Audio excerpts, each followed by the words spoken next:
Pardon my take. YouTube, like and subscribe. Like and subscribe. Best podcast in the world. Like and subscribe. Like and subscribe. Like and subscribe. On today's Pardon My Take, Game 1 of the NBA Finals. What a fourth quarter by the Celtics. We're going to recap that. It is old school. Me, PFT, Hank, and Bubba, just the four of us in the room. The other guys are up doing the PLL stuff in Albany. We have Richard Jefferson on the show. We have Meatball Molly, Molly the Meatball, which was an awesome interview. Great show coming for you. And we finish up with Fyre Fest, and we're brought to you by our friends at Visible. What would you do with extra money you'd save by switching to Visible? You could pay $60 with some carriers or as little as $25 a month with Visible. With the extra money, you could take someone on a date or maybe just live your single life and buy yourself dinner. Speaking of singles, who was the single most visible player of the night, PFT? Big Al Horford. Yep. What a guy. Incredible performance by him. All-time Al performance. All-time Big Al performance. 6 for 8 from 3. Crazy, crazy game from him and the entire Celtics in the fourth quarter. We want to hear who your single most visible player or play was in the last game. And we're giving away some PMT signed basketball jerseys to AWLs who tag PMT and Visible on Instagram and Twitter with their submission. Make sure to tag us both for your chance to win. Please do that because Visible is our presenting sponsor and we love Visible. Switch to Visible at visible.com/pod and get unlimited single line wireless for as low as $25 a month. Comparison to a single line with unlimited data at other major carriers. For plan and network details, see visible.com/pod. Okay, let's go.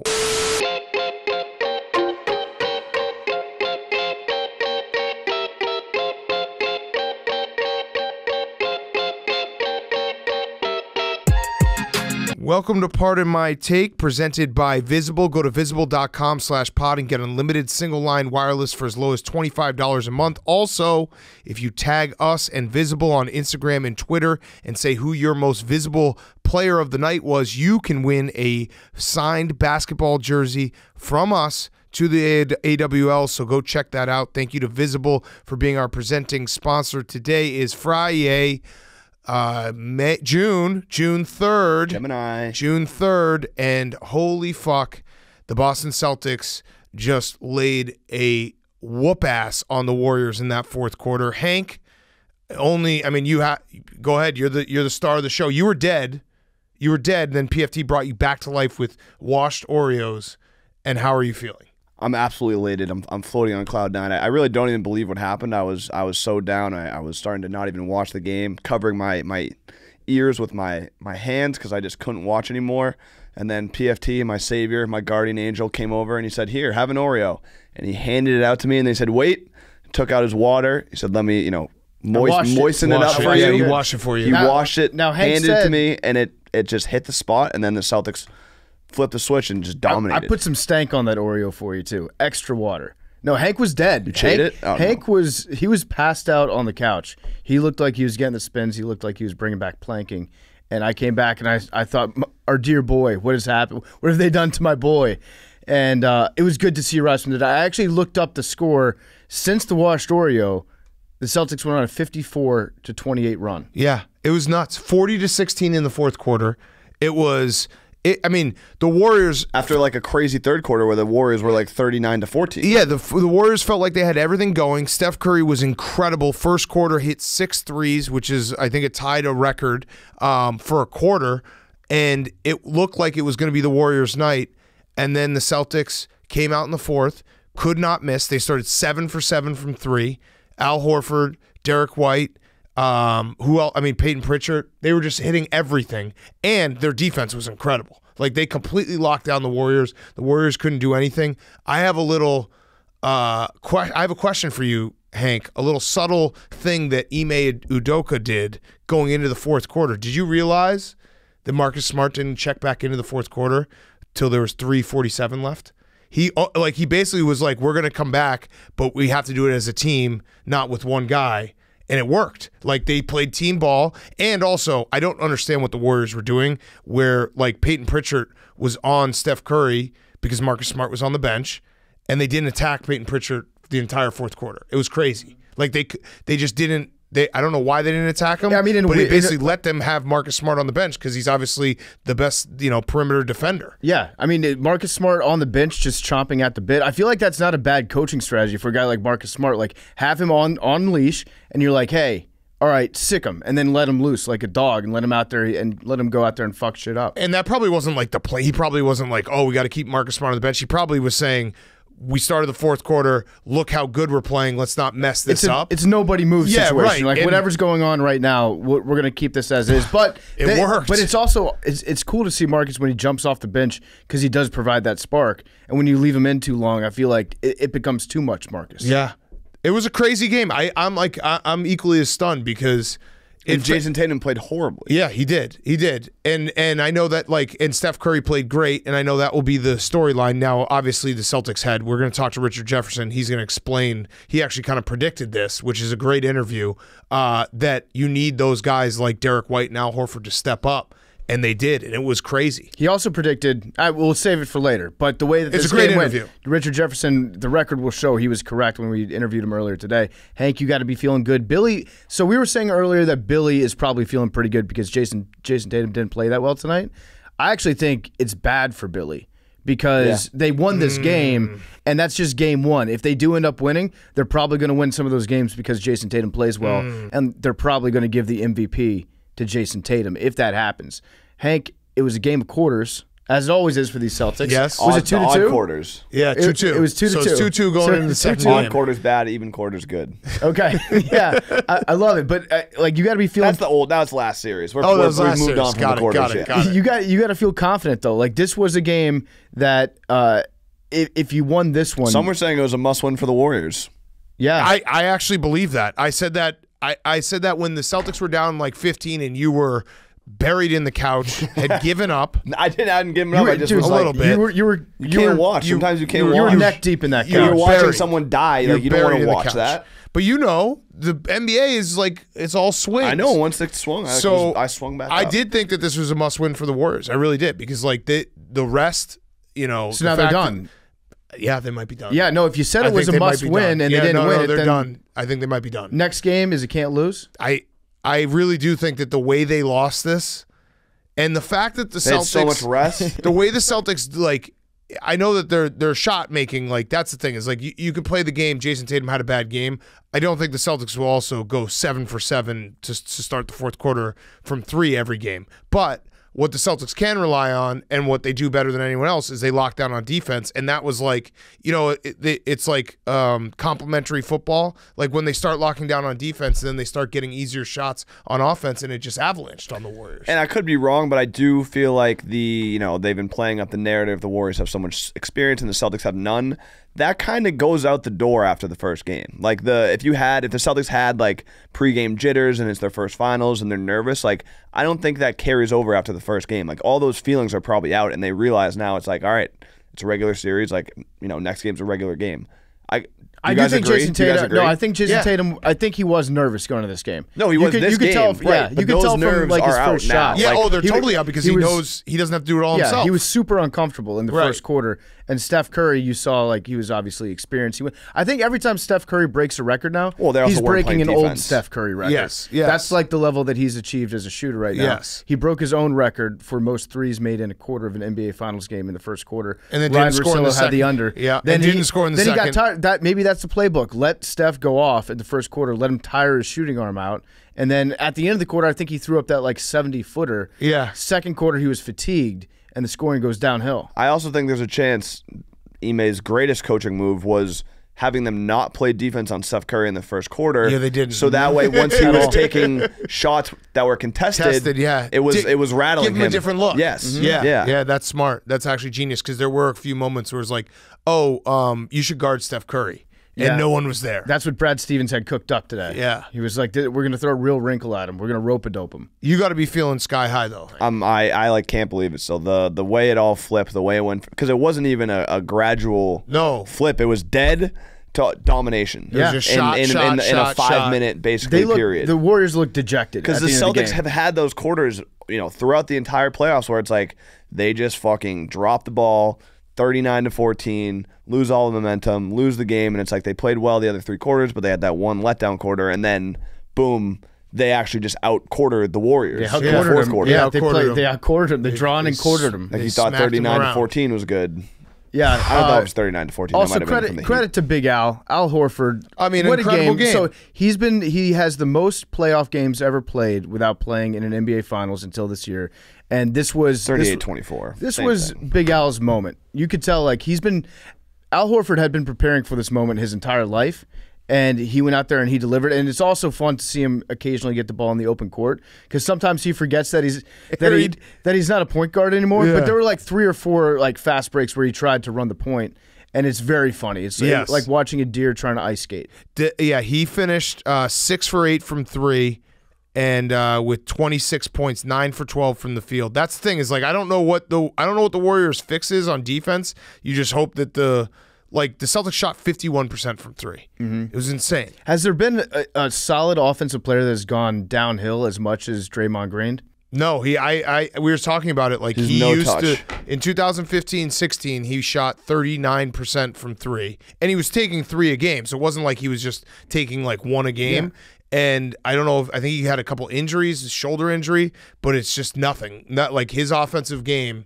He's a non-factor offensively. I can't wait to hear his podcast. I want to hear what he says about this because he had a couple shots that were just it didn't look like he knew how to shoot a 3. And you're right, back in 2015, 2016, he was a good third option for the Warriors. Dude. He's actually what made those early Warriors teams so great because you could have Steph Curry have an off night, Klay Thompson would step up for him, and then Draymond would be there to hit 3 or 4 threes a game.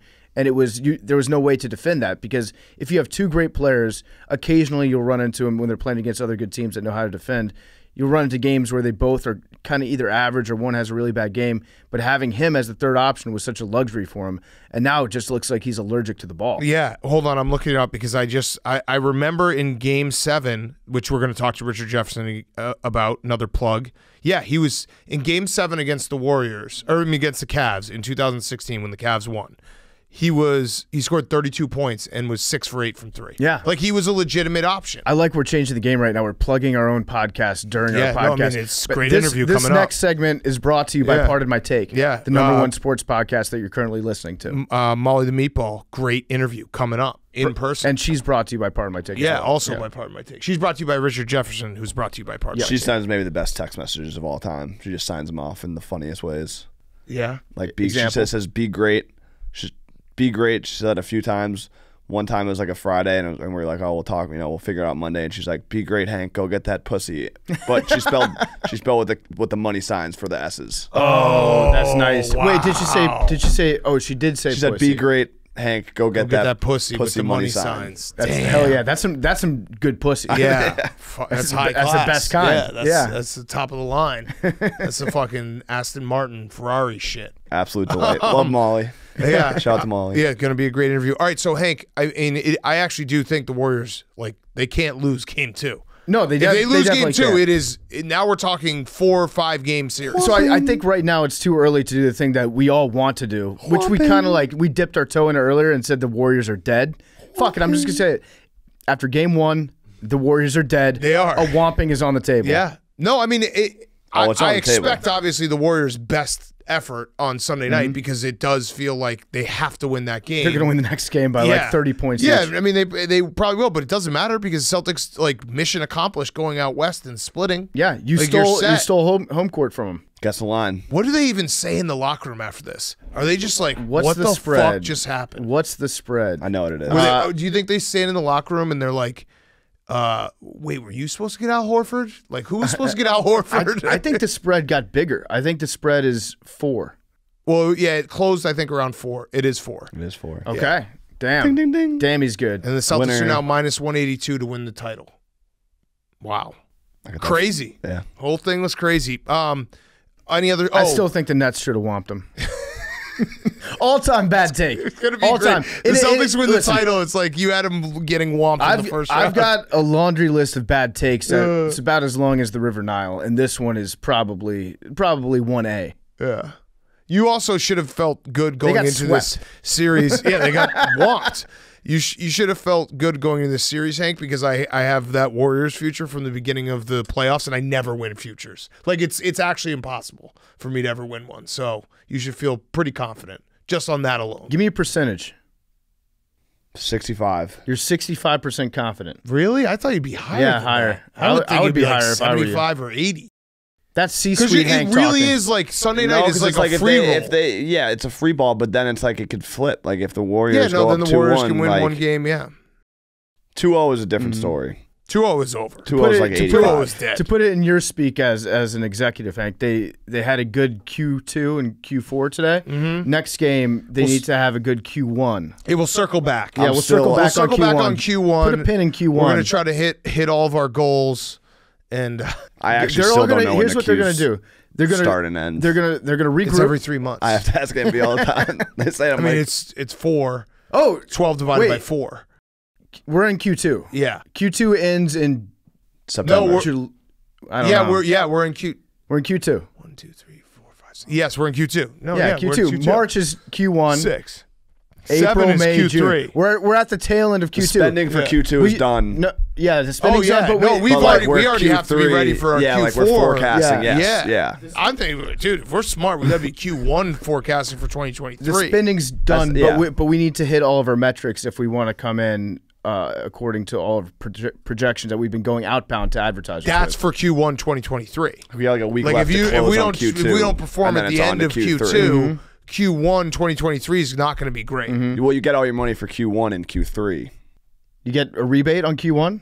Oh, you get all your money in That's Q2. when the selling. That's when all the selling happens. You get all your money in Q1 from Q3. Yeah. That's correct. I'm going to talk to the boys in accounting and make sure we've got that straight. But No, I it think sounds right to me. Everyone who's listening right now, anyone who's also in the C-suite, they just nodded along. They're like, these guys know business. Yeah, no, we're so good at business. In all of our We probably brains, just taught a lot I'm of young listeners. I'm pretty sure that I we didn't all know. assume that the accounting still department of kinda every corporation in America is just a bunch of dudes in like white button-up, short-sleeve dress shirts in the back that don't see the light of day with calculators and pencils. Yep. That's what we've got.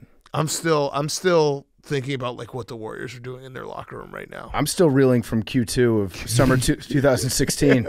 That was a Q. Our sweet prince. That was a Q. Yeah, that was a Q. And That the was a world huge changed. Q. Black hole. Yeah. All right, last thing. Avalanche up 2-0. Yep. They dominated. Game 1 was awesome. They had a million goals. Canada, that's another future Yeah, another for you. future. That's- Yeah, no, I do. I will. Like if anyone wants me to like mush a team, just tell me, and I will put a future on them. And like we'll get to a point where it looks like it's great value. Cowboys. And then at Cowboys, and what about Kentucky? 25-1. Like we'll get to a point where it's like, ooh, that was a nice bet, and then it will fall apart. All like in just a mess. But my futures are basically someone make the gift for me. My futures are just Kevin's chili just falling over, like all the Kentucky and the Cowboys and the Warriors, and Wisconsin, everything just falls out. Well, you're more of a moment guy. You live moment to moment, not in the future. Listen, I'm a knee jerk guy. Future you sucks. I'm a passionate guy. I wear my heart on my sleeve. What I say one moment doesn't matter the next You moment. got to stop listening to future you. That's the problem. Yeah, exactly. No, futures are the dumbest thing to bet on. I don't know why I ever do it. You know what I do? I do it because I'm like, well, this is money I can't lose right now. So I just lose it later date. It's later money. But it's like putting it under my couch. It's an investment is what it is. It's like, well, in the future, I should have some futures coming in for me. Right. So Yeah. I'll be able to pay that right off. Q4, I should have a few dividends, returning some big ROI on those. We're definitely the #1 Q podcast. Make sure to put that in the description. Oh, yeah. Hashtag The boys Q. break down Q. Hashtag Q. Deep dive into Q. Let's kick it back to ourselves, back in studio, and then Richard Jefferson and Molly the Meatball. Everyone have a good weekend, and Be great. be great. Be great. Get that pussy. Get that pussy. We're brought to you by our friends at Current. Banking is one of the few industries that hasn't been modernized by technology. Current is a financial technology platform serving the needs of people who are working to create a better future for themselves. This is groundbreaking stuff. They want to get your money, your money faster, help you move it faster, and give you the tools to spend and save it better than ever. Current has getting your paycheck up to 2 days faster. New interest feature, which helps you to earn way more on your savings. Tools for money management. There are no overdraft fees up to $200, no minimum balance fees, and absolutely no membership fees. And they're not done. They've got a bunch of exciting things coming up this year. This is to help you get your finances in better order. Use Current. We're partnering with Current to help give back to PMT listeners. We're going to be giving away $500 to 10 random listeners who sign up at current.com/PMT. So go to current.com/PMT or enter code PMT in the app for a chance to win. Giveaway will end on Wednesday, June 22nd. So make sure you sign up right now. Current.com/PMT. They'll be giving away $500 to 10 random AWLs. Current.com/PMT. Make sure that you are banking the best way possible. Make sure you are part of the revolution. Financial technology platform Current has it for you. Current.com/PMT. Okay, the match. Well, actually, I have some breaking news. Oh, breaking news. Right now that just came across the wire. Okay, breaking news.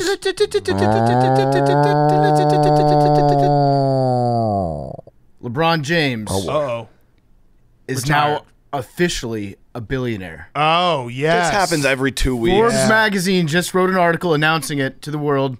He's officially a billionaire. It's crazy that they were able to write this article up in like about 2 minutes after they announced that he was a billionaire. They were watching his checking account. They refreshed it. It was like Ashton Kutcher watching his Twitter account. Wait, but that's LeBron weird. and Dr. Dre become billionaires every other day. Hold on, aren't stocks in the tank right now? So LeBron just getting rich while the common man gets poor? Yeah, so this is actually this is going to make Sean Hannity like become a rose emoji guy and like break out the guillotine. Yeah. This means we have to eat LeBron James now. He is now on the menu officially.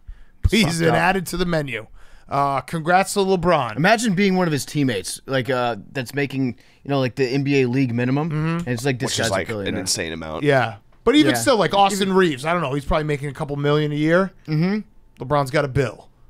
I wonder how much is liquid. That's always that's what it should never be. Like, this person is a billionaire. How much is liquid? He's probably got a shitload in wine, yeah. Tell me how much is tequila. actually in his checking account at a given time. Yeah, under his mattress. I think LeBron James could write a check for $219 million right now. Maybe even more. Who knows? He said, now back in 2014, it's my biggest milestone. Oh. I want to maximize my business. So it doesn't matter. The rings don't matter. I think MJ's been a billionaire for like a decade and a half. If I happen to be a $1 billion athlete, ho, hip hop hooray. Oh my God, I'm going to be excited.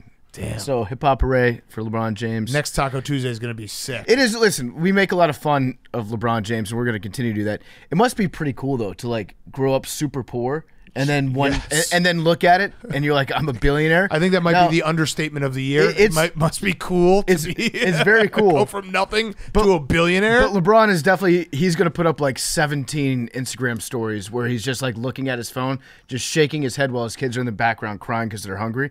And he's just going to be looking at his phone and be like, man, I can't believe this day is here. I never thought this day would come. That it would be, Daddy, you need to take me to school, please. Yeah, but I'm blessed. Too blessed to be stressed. All right, so congrats to LeBron. Let's talk about the match, though. We had the match, whatever it was, 7, 8, I don't know. The only takeaway I had is that Aaron Rodgers should be back in jail. So I've counted it. He tried vehicular manslaughter with his golf cart. He tried to hit a ball off a tree and into someone's face, and then he grounded his club in a sink. Can't do that. Can't do that. And then, I don't know if you were watching PFT, but in very selfish Aaron Rodgers fashion, he and Tom Brady could have basically won the match on the hole prior, or at least gone up one, and he gave Brady a terrible read, and Brady missed it. But they disagreed on the read, and Brady was like, I'll go your way. Mm-hmm. Missed it, and then Brady took it again, just like practicing on his read, hit it, and then just so that Aaron Rodgers could be the hero on hole 12 or whatever it was. Yeah, honestly, I think it was disgusting. It's better that Patrick Mahomes and Josh Allen lost the match. Dude. against two active QBs. Like, do you want your quarterback getting really good at golf when he should be? They're focusing their attention on football right now. Yeah, Maybe if Aaron Rodgers spent a little less time on the golf course, a little bit more time in his playbook, the Packers wouldn't flame out in the playoffs. I mean, Aaron Rodgers was the best player of the four. Patrick Mahomes is very good as well, but I mean, he also is the one who has the most free time in the second half of January every year. He also is the one. Patrick Mahomes is the one that was the first to crack open an ice cold Coors Light. Yes, he was. Which I appreciate that. I think he's the real winner. It was also very funny to watch them play. One, Brady was getting legit rattled. He was very upset at himself. He turned his hat backwards. He was so mad at himself. And two, Josh Allen was struggling. And, he obviously was like, this kind of sucks. I'm not playing really well. And there were multiple times where he'd hit a shot and he'd be discouraged. I'd be like, I would kill for that shot. Yeah. Like, he would hit it. He'd hit it,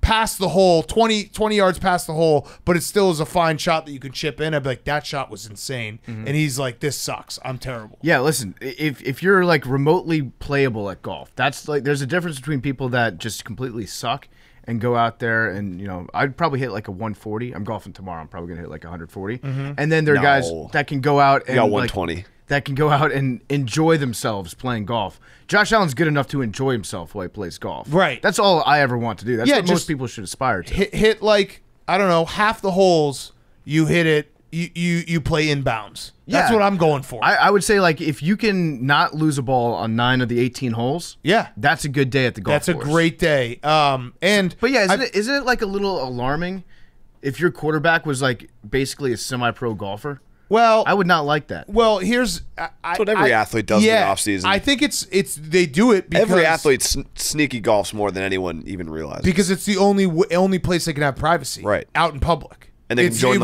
expensive country clubs and shit. Like it doesn't. They can go. That price doesn't matter. They can go compete, and there can't be just random people. Like it'd be weird if athletes were like, I picked up, like playing pickup hoops, or I play in a softball league, which would be sick. Bowling. Patrick Mahomes would be awesome. Mookie Betts, right? Doesn't he bowl? He's a really good bowler. Yeah.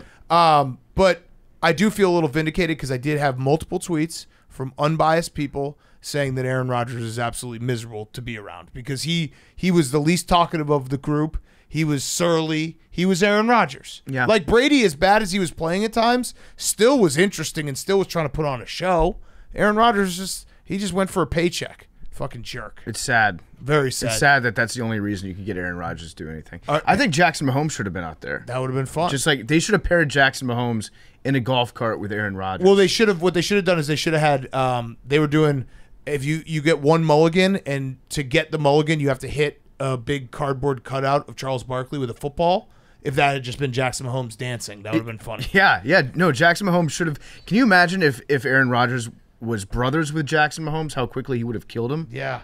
That's true. It's crazy. Yeah. Crazy to think about. Hank, are you a little worried about Brady listening to a loser like Aaron Rodgers? Because it was a lapse in his judgment. It was actually like one of the most interesting moments. No, I think that's just like he's an ultimate teammate. And it's one of those things where it's like you look like a bad teammate if you don't listen to him and then you miss. So it's like you got to trust your teammate, right? Yeah. He did.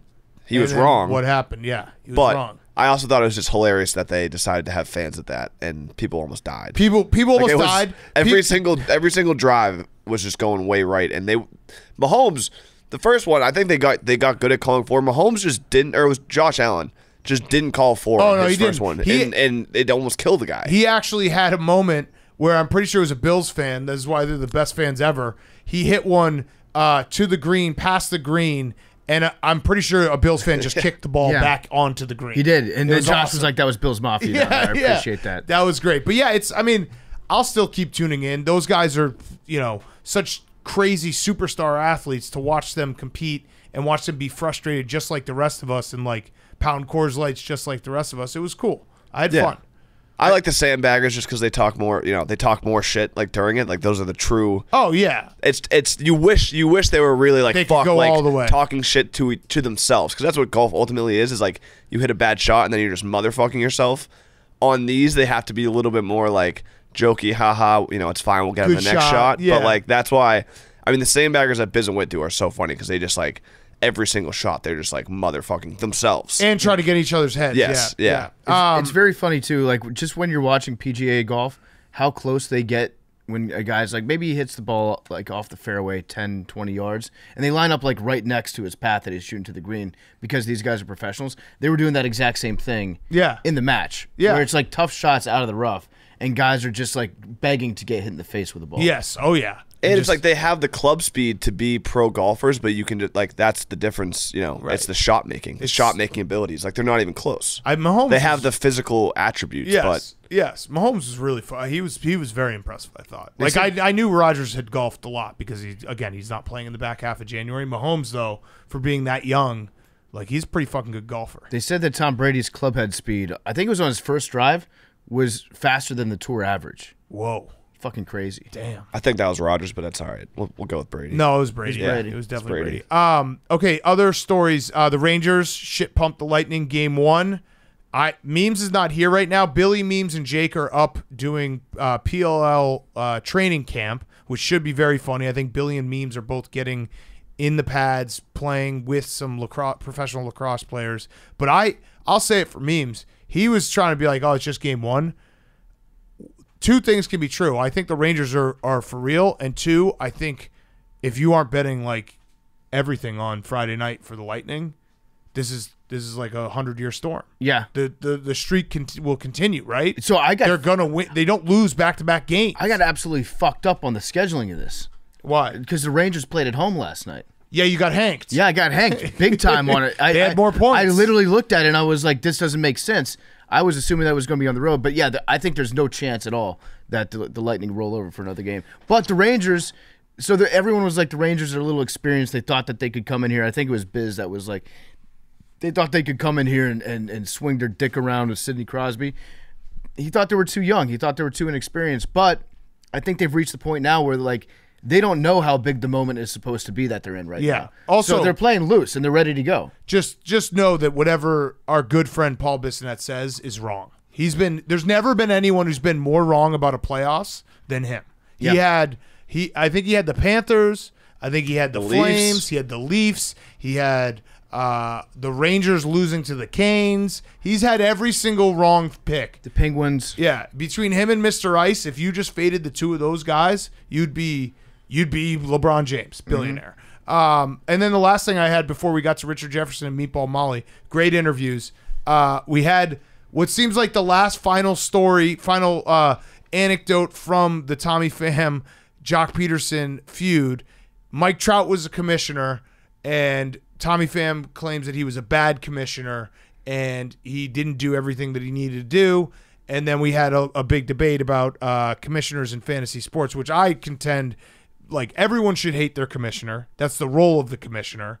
So I think that like Mike Trout, if he's the commissioner, he had to know this day was coming, that he was going to get shit on for not running a tighter ship.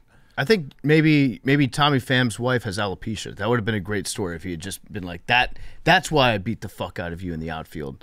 I think that we need to get this. We need to get this entire league into like a reality show. This fantasy league needs to be a reality show, and I think it's fair to point your finger at Mike Trout as well, because he's in charge of this. Right, but you can't have a high stakes fantasy league and then not even monitor how people are using the injured reserve. Right. My point is that every commissioner in any fantasy league, they're like the president of the condo board. Like they are there to be hated because they either run too tight of a ship and everyone complains, or they run too loose of a ship, everyone complains. It's a no-win job. It's a no-win job. Basically, the only thing you get to decide is you get to decide for your schedule when the draft is held. The best thing that can happen to a fantasy commissioner is if you have one guy in the league that's more of like a rules stickler than the commissioner is. Yeah. Then the commissioner can be very, very strict with the rules, but they're also not the total psycho that one guy in the league is. But then they have to deal with that one guy. They have to deal with one guy, yes. but you'd rather deal with that one guy and then have everybody else in the league being like, yeah, that guy fucking sucks, huh? Yeah. Thanks for being on our side. That's what it sounds like Mike Trout doesn't have in this league. It's a thankless job, though, and it's also a job that like everyone should know that if you are the commissioner of your fantasy league, everyone hates you. That's just a fact. Also, everyone hates you. Why is Mike Trout being the commissioner of a fantasy league? He said that they couldn't pick one, and they just made him do it. Yeah, that's what. So it's on them. It's on the rest of the league. He owned that. For nobody Tommy Pham stepping said up. that. Yeah, he said he was like, it's kind of our fault because he didn't really want to do it. Yeah. So yeah, that one, just a hilarious story all the way through. I'm still on team Jock Pederson, but the fact that Tommy Pham has not like disputed any of it is just so funny to me. The fact that he's like, yeah, I slapped him. Yeah, I got my suspension. Yeah, like he fucked around with me. Tommy Pham also seems like a guy that just can't take a joke. Yes. At all. Correct. He seems like a guy that just bad hang. Yeah. Yes. Bad hang big time. Okay, Hank, you got any news? No. Okay, all right. So let's get to our interviews. We got Richard Jefferson and then Meatball Molly, and then we'll finish up with Fyre Fest of the week. Before we get to Richard Jefferson, Game Time. Game Time is a ticketing app we use to score last-minute deals on tickets to sports, concerts, and shows, and they guarantee the lowest price. Hank, you went to Game 6 of the Celtics Heat series. How was that? Well, the game wasn't good. The seats, thanks to Game Time, were unbelievable. They asked Hank about Game 6 Celtics. Yeah, I mean, the seats were great. Atmosphere was awesome. The game, not so good. Yeah. But it worked out. But that's, it's still great to be able to go to playoff games. So they cracked the code on how to score deals on last-minute tickets. The biggest last-minute price drops can be found on the seats you thought you could never buy. Download the Game Time app, go to the account tab to create a login, and redeem code PMT for $20 off your first purchase. Terms apply. Download Game Time, last-minute tickets, lowest price, guaranteed. Game Time app, check it out today. They have the best ticket prices out there, and they're our exclusive sponsor of Barstool Sports. So if you listen to this podcast, you want to support us, please use Game Time and use that code PMT for $20 off your first purchase. Okay, here he is, Richard Jefferson. Okay, we now welcome on our good friend, NBA champion, Richard Jefferson. We lost you. Can we see you? There we go.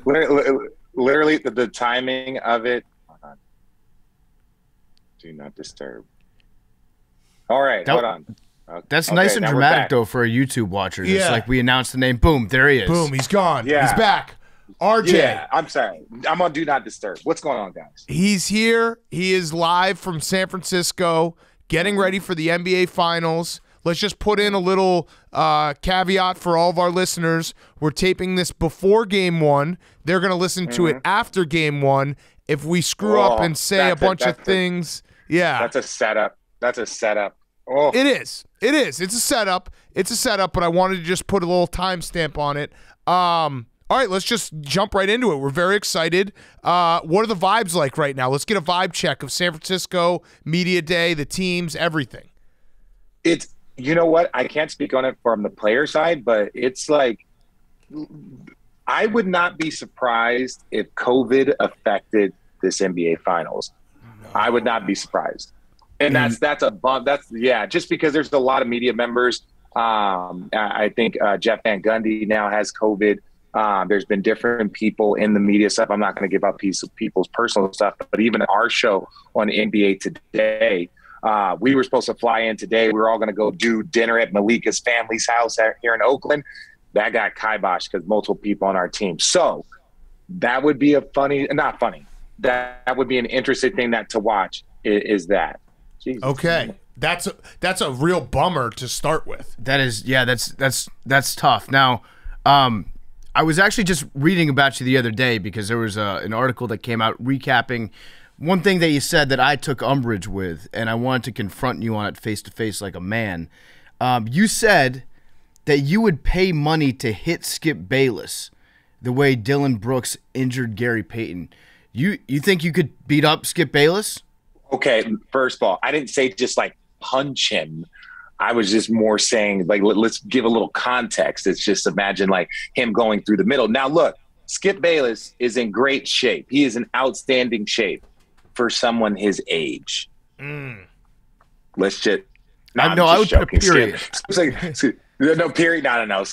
Skip, look, good for Skip, man. Good for Skip, but no. Yeah, Skip, sometimes he talks about things, and that's the only part, and I understand it's a shtick. I understand that it's just a thing, right? Like, he just tweets, LeBron James did this, up next.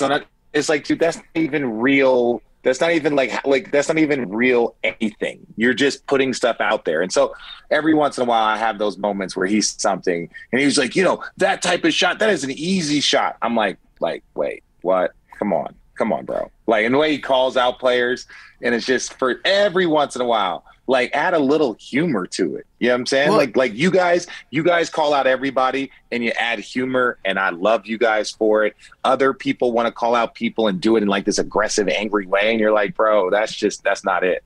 Yeah, I think with Skip, when he talks about a shot being easy, you can't look at it like Skip Bayless is saying he could make that shot. When he says a shot's easy, he means Michael Jordan would have made that shot in one of the highlights that he remembers of Michael Jordan. Oh, no, that's not the way he means it. Like Skip Bayless really means that it's so easy that he could do it. And that he's just like, yeah, it's so easy. No, not even Michael Jordan. I could do it. No, I get it. But I understand if you're a big Skip fan, I understand. I get it. I'm more of a Shannon Sharp guy myself. But yeah, I get it. Okay. I like Shannon too. I'm more of a fan of the ecosystem in the world that allows a guy like Skip Bayless to exist. That's what I'm a fan of. Yeah, it's the ecosystem's really, really interesting. Troy Aikman's a real big fan of Skip Bayless. Yes. He's a real big fan. Yeah, if you want to hit him, you got to get in line. That's kind of how it that's works. what I'm saying. Hey, Troy, welcome to the ESPN family, man. Welcome. Yes, that's true. You have his back now. Got you, brother. Got you. So that's it. All right, I got like a basketball nerdy, not kind of nerdy, but I love this matchup because styles make fights, and these styles are different. It feels very different. It also feels like the Celtics going from a knockdown, drag-out rock fight with the Heat, 7 games, and now having to face the Warriors. You face the Warriors in the finals. What, from like player's perspective, is the difference when you go from an iso ball team that really only has one option in the Heat versus a team that's just running constantly, cutting everywhere, moving? How shocking is that to switch series to series? Well, the Celtics have the personnel to do it, but the problem is that if you don't see it, and the Miami Heat were a little bit of that, even though their half-court offense was trash. They have a bunch of guys that are moving. It's Tyler Hero, it's Duncan Robinson. Obviously, those guys didn't play the last few games, but it's Pham, it's Kyle, it's Jimmy Butler. There's a lot of different guys that can beat you. Nothing like what the Golden State Warriors have, like obviously. But when you kind of get used to the movement. But I'll say this. The Golden State Warriors on the other side have a matchup that they haven't really seen either, right? They've gone against a 1 superstar team in Denver with Jokic. They went against a 1 superstar team in the Memphis Grizzlies, and Ja missed a ton of that series, and Golden State didn't even play well like when he was out. And then they went against a 1 superstar team in Dallas in Luka. So now they're going to go against a team with multiple guys now that can go out there and beat you and have like crazy high impacts. And so I think I think both sides, like you said, for a fight, there are both like 2 different things that we all get to sit back and watch. Like, how do these teams handle this blow? How do they, the first round, the second round, who's going to go for the knockout? Like, it's a fun way to sit back and watch. Yeah, it is, and you're absolutely right. The Celtics pose a ton of mismatch problems for the Warriors and vice versa. What, like, each team going into it, how does, from a basketball standpoint, how does a coach or a team say, like, this is how we want to play, whether it be pace or, how the ball moves? Like, how do you dictate your style on the opponent as opposed to kind of letting the game come to everyone and maybe getting it away from you? Well, at this level, with like when you start talking about the teams that can contend for a championship, right? We're not talking about every team, but teams. First of all, you got to have talent. You got to have talent that is undeniably unstoppable, right? Like, look at all the teams here. What Jimmy Butler was doing, what Jason Tatum was doing. Like, that shit is just like, hey, look, we're gonna start with a guy that is damn near impossible to stop consistently, right? Luka, Steph, right? Warriors got a couple of them, right? So it's like, when you start with that, then you're like, okay, so it's based off my personnel. Who do we have? What do we have? Hey, Luka is our main guy. We're going to put shooters around him, and that's going to be our style, and we're going to play at his pace. Steph is a crazy runaround shooting guy, so we got to put shooters around him, and we got to put long wing defenders so that we can play the style of basketball we play. So, that's the beautiful part about basketball is that you take what you have, and then you have to do the puzzle pieces around it. And I think all 4 of these teams, the last 4 teams, all were pretty good pieces of a puzzle, right? Because they weren't like the Phoenix Suns. It wasn't like Giannis, who was just like this unstoppable force, or LeBron James. It was like really good teams that were like put together well, and just depended on who was going to be healthiest. What do you think is going to happen with the lineup for Golden State? Like, what is Steve Kerr going to do? That, to me, I think is going to be the biggest thing that has the largest effect on the series. Like, are they going to go small a lot, or are they going to try to put some of the rebounders in? I think they're going to go small because, when you look at Williams, he's big shot blocker for Boston. If you go small, then now it's like our smalls versus your smalls, right? He can block shots, and then if you're running Steph and these guys off the three, and then you got that big shot blocker in there, he's blocking shots, he's catching dunks, that becomes a lot for them. So what the idea for, in my opinion, if you're Steve Kerr, play small. Play super small, and then make him have to come out on the perimeter and guard three-point shooters. Now, ideally, Boston then would go to Grant Williams and have Grant Williams play kind of the small ball five like he did against Milwaukee. And I know I'm getting all basketball on you guys, but Grant Williams, to me, if the Warriors go small, will be a key for the Boston Celtics. If he plays well like he did in the Milwaukee series where he hit 8 threes, 9 threes, whatever it was, then, Boston's going to be a problem. Yeah, I mean, it's a very fascinating matchup. I really do think it's going to be a great series. I hope it's going to be a great series. Who's your X factor for? I know it's a cliche thing to say, but I do like to kind of think about it that way, because we know Steph's going to get his. We know Tatum's going to get his. Jaylen Brown and Klay Thompson are going to both have big impacts, probably games where they both score in the 30s. Who's the guy, though, on each side where you're like, if that guy can step up, if that guy can elevate his game, that becomes the difference maker in this series? So elevate your game that's asking a lot. If you do that, great. Can someone perform at a consistent clip? That's what you're looking for. You're looking for consistency in these moments because your teams are so great. As long as you play consistently, ideally you should win a game, right? It's when you're inconsistent that becomes the roller coaster ride. I would say the two people I mentioned, Grant Williams. I think Grant Williams, he's going to be key because the Warriors just force everyone to play small. But on the Golden State side, I would say Andrew Wiggins. If Andrew Wiggins can be consistent, if he can give them between 18 and 22, let's say 7-game series, 5 out of the 7-game series, I think the Warriors win. If he's 12 one night, 18 one night, 28 another night, then 13 the next night, that's hard, right? That's going to be a lot harder for the Golden State Warriors because Steph is going to be Steph. But if he's inconsistent, then that means that Steph can't have an off night. You got to allow your superstar to win a game. Your team has to win a game when your superstar doesn't play well. Ideally, the formula is this, and I've said this, is that your superstars have to win you 2 games in the finals. So you got to look at your superstars and say, you won game 1 and game 3 for us. You have to win a game where you don't play well. You don't shoot 3 well. You're 39%, but your defense was great. You turned them over. You offensive rebound, but you just shot poorly. You still won. And then you have to count a game where the other guys step up outside, where you might Jordan Poole, Kevon Looney. These are the guys that are the reason why you won the game. For Boston, it could be White and Al Horford, or Peyton Pritchard goes 5 for 7 and hits 3 threes in the fourth quarter. That, then you would point to those guys singularly. So that's kind of the formula. Yeah, I like that. That's a good way to break it down. I agree. What have you heard about Brad Stevens and any of the impact that he's having?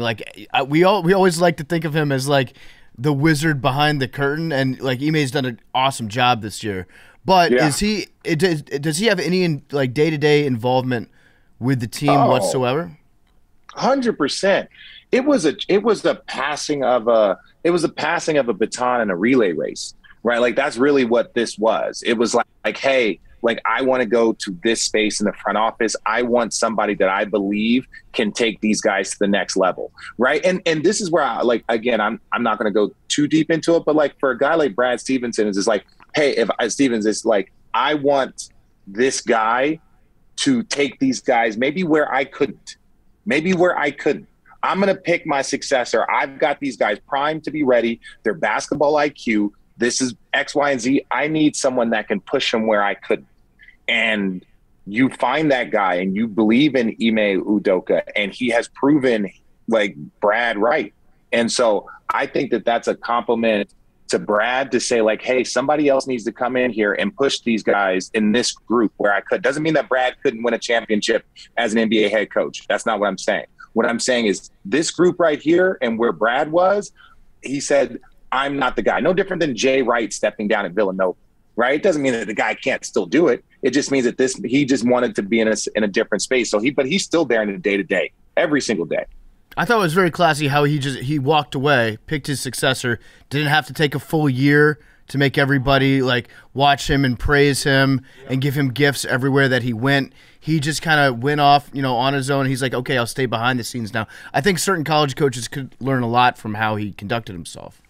Yeah, I agree. And I think, sometimes you do that because he's like, maybe I'm not done coaching. I just need a moment or, whatever it is. And so I respect that. But no, when I look at what the Boston Celtics have done, I really commend them as an organization and the way they've handled this transition, because you have young stars on that team. You got a loaded roster that every year is competing. So to just let that go and just be like, I'm going to go to the front office, you go here. But front office individuals are as active as anybody, and especially because obviously prior relationships. He's not a guy that took over and is building. He drafted these guys. He's worked with them every day. He coached them to their first All-Star games. So he's still there and involved. Yeah, and Ime Udoka it's incredible the job he's done. I feel like it's, now he'll get a little bit more praise because they're in the finals, but I was reading a story today about how, the Celtics were bad. They were a bad team for the first few months of the season. And, you had the Marcus Smart called out Jaylen Brown and Jason Tatum to the press. Are you shocked knowing like how a locker room works that they were able to come back together after that? Because that usually, like if someone calls out and kind of airs dirty laundry, it can go south pretty quickly, I'd assume. But now think about it. Think about like who was the person that called them out. And I'm not saying Marcus Smart is like he can't make a mistake or he at times can't try and do a little too much. No, that's not what I'm saying. What I'm saying is that when the guy that is putting forth that type of effort and he is calling it how he sees it, and he has a reputation for that.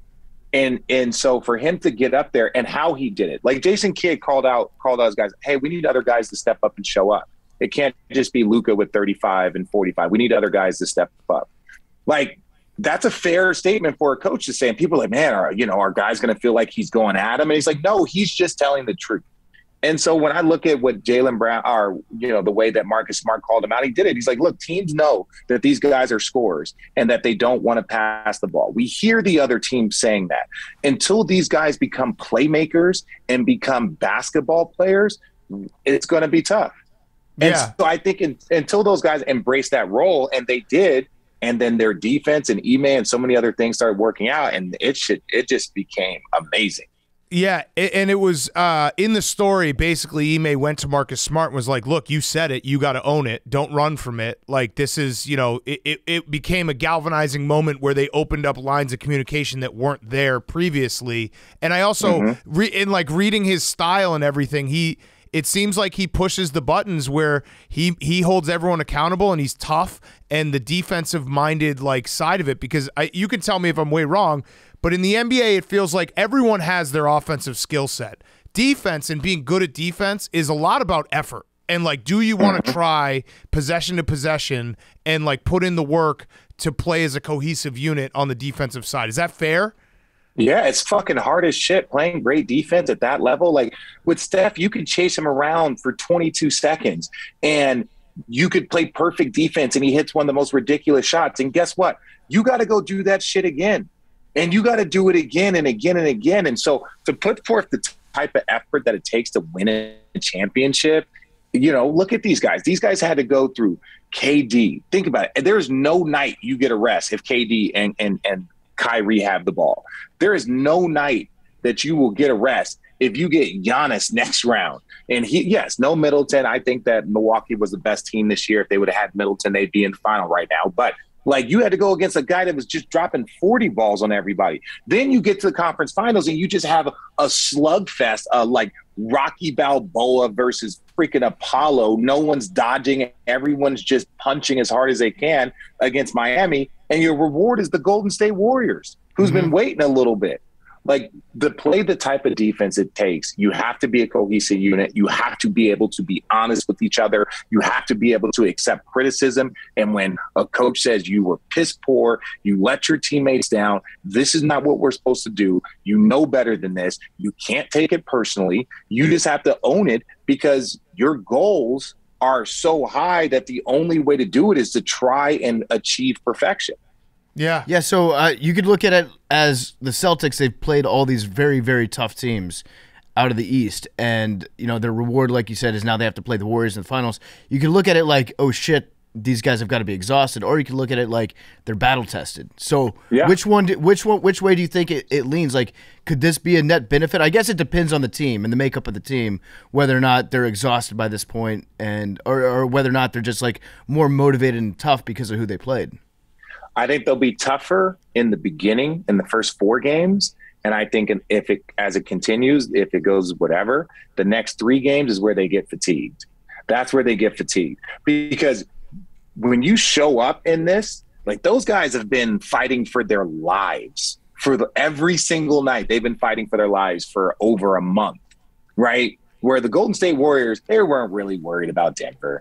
They were maybe a little bit more worried about Memphis, but then Ja went out like game 3. So like, that wasn't really ultra stressful. And then to go and then have Luka upset the Suns. And so if the Suns would have showed up against the Golden State Warriors, they would have at least been on edge game 1, game 2. They would have been on edge, like, this has been the best team, whatever.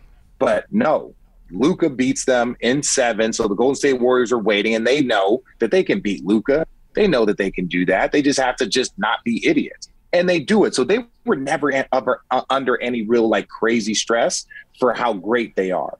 The other side, those guys were just fighting. So at game 1 and game 2, if Golden State comes in lax and Boston comes in like they've been in that dogfight for the last month, Boston can get control. But as the series progresses is where I think Boston starts to fatigue.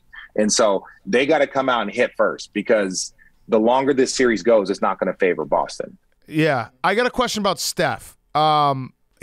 He's an all-time player. It's very weird how people talk about him because of his size and the fact that he's not physically dominating in any way.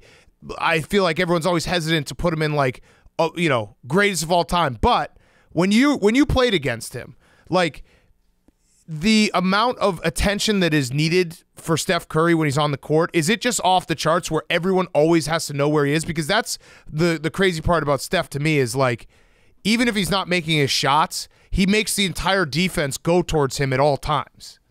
Well, and this is the other thing that I like. This is one thing that I want to make sure people understand. And I think a lot of times it gets Klay Thompson, and you see Klay's at 75% of himself. But like, when he's on that court, they are a ridiculous team. My point is this: to be the greatest shooter we've ever seen, and to probably have the second best shooter in the league, probably a top 5 shooter of all time, also on your team, makes it like it's not fair, right? And so with Steph, he does create so much confusion and his movement, but it's also because you can't leave this guy who is Ray Allen, Reggie Miller, however you want to say it, right next to him. And so, when I look at guarding Steph, when you look at greatness, whether it's Magic, whether it's Wilt, Kareem, Larry Bird, you want to see something you've never seen before.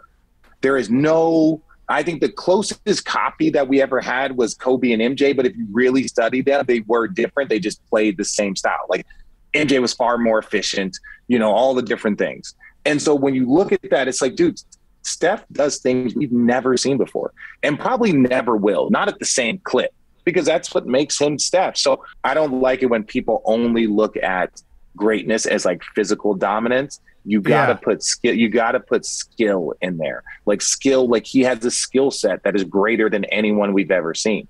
Yeah, and I'm trying to do a better job of, like, when I'm watching sports in the moment, being like appreciating what I'm watching as long as it's not LeBron. Like appreciating like the greatness of someone I'm watching, being like, I might not see a Steph Curry again in my life. Again, as long as it's not LeBron. Like that but one I don't care about. That's an older you're a seasoned man. Like you're now at the spot of your life where you look at sports with a different lens of like, yo, I remember as a child and I remember where I'm at now. And I'm like, I've only seen like 2 or 3 people like this. I might only see 1 or 2 more in my lifetime.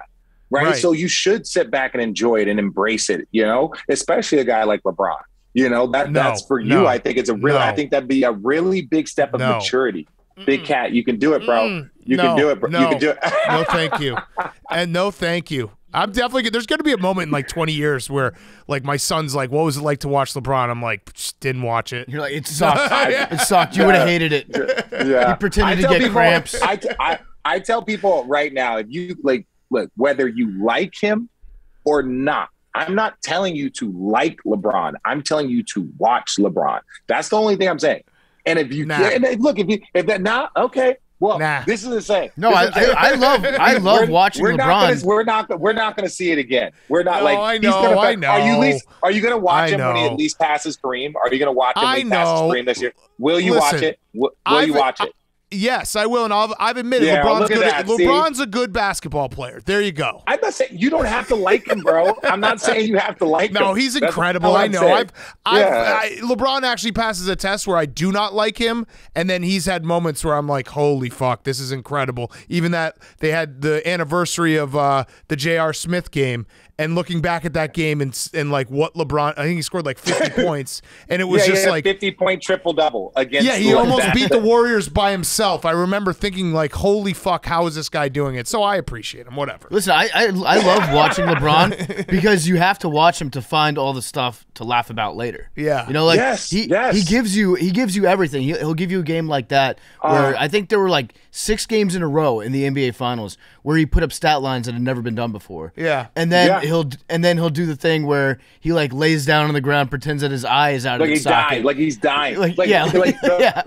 Bro, we used to sit on the bench and be like, bro, you didn't get hit in the face. Get back on defense, dude. Come on. But we're all guilty of it. We're all guilty of it. He's just not very good at flopping. He's not a very good flopper. But that's what I love because he tries to be good at it. Yeah. He puts effort into his flops, but he's not good at it. Yes. But I mean, we love doing legacy talk, and I feel like this is the time to start doing the Steph Curry legacy talk. Like if Steph Curry wins an NBA Finals MVP this year, I'm ready to be the first person to say that he's better than LeBron James.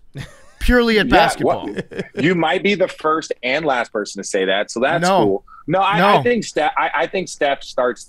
I think the conversation of Steph being a top 10 player in NBA history becomes it becomes extremely hard to push him out because you say it at this point, assuming that he will accomplish more All-Stars, more All-NBA, like the number of threes that he's going to potentially end with. I'm not talking about more championships. You don't know how that goes, but you know that he's going to get All-Stars, he's going to get All-NBAs, and he's going to have more playoff numbers.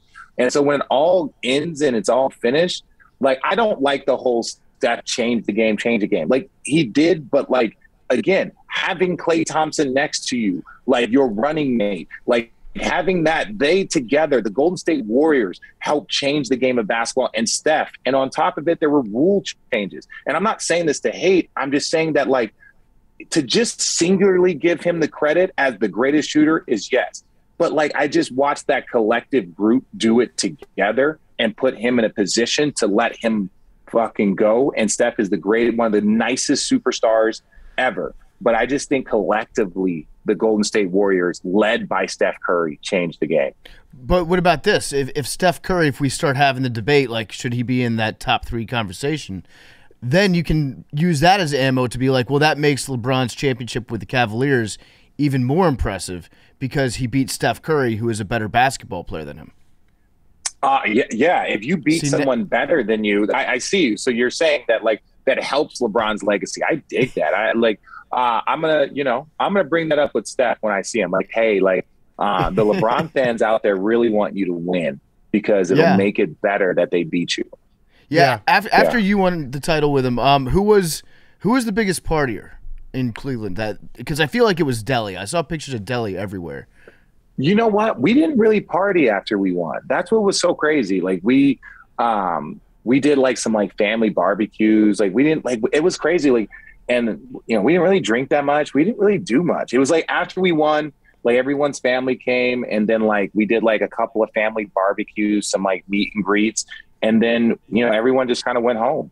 Like to like where they're from. I feel like J.R. Smith didn't put a shirt on for like 2 weeks though.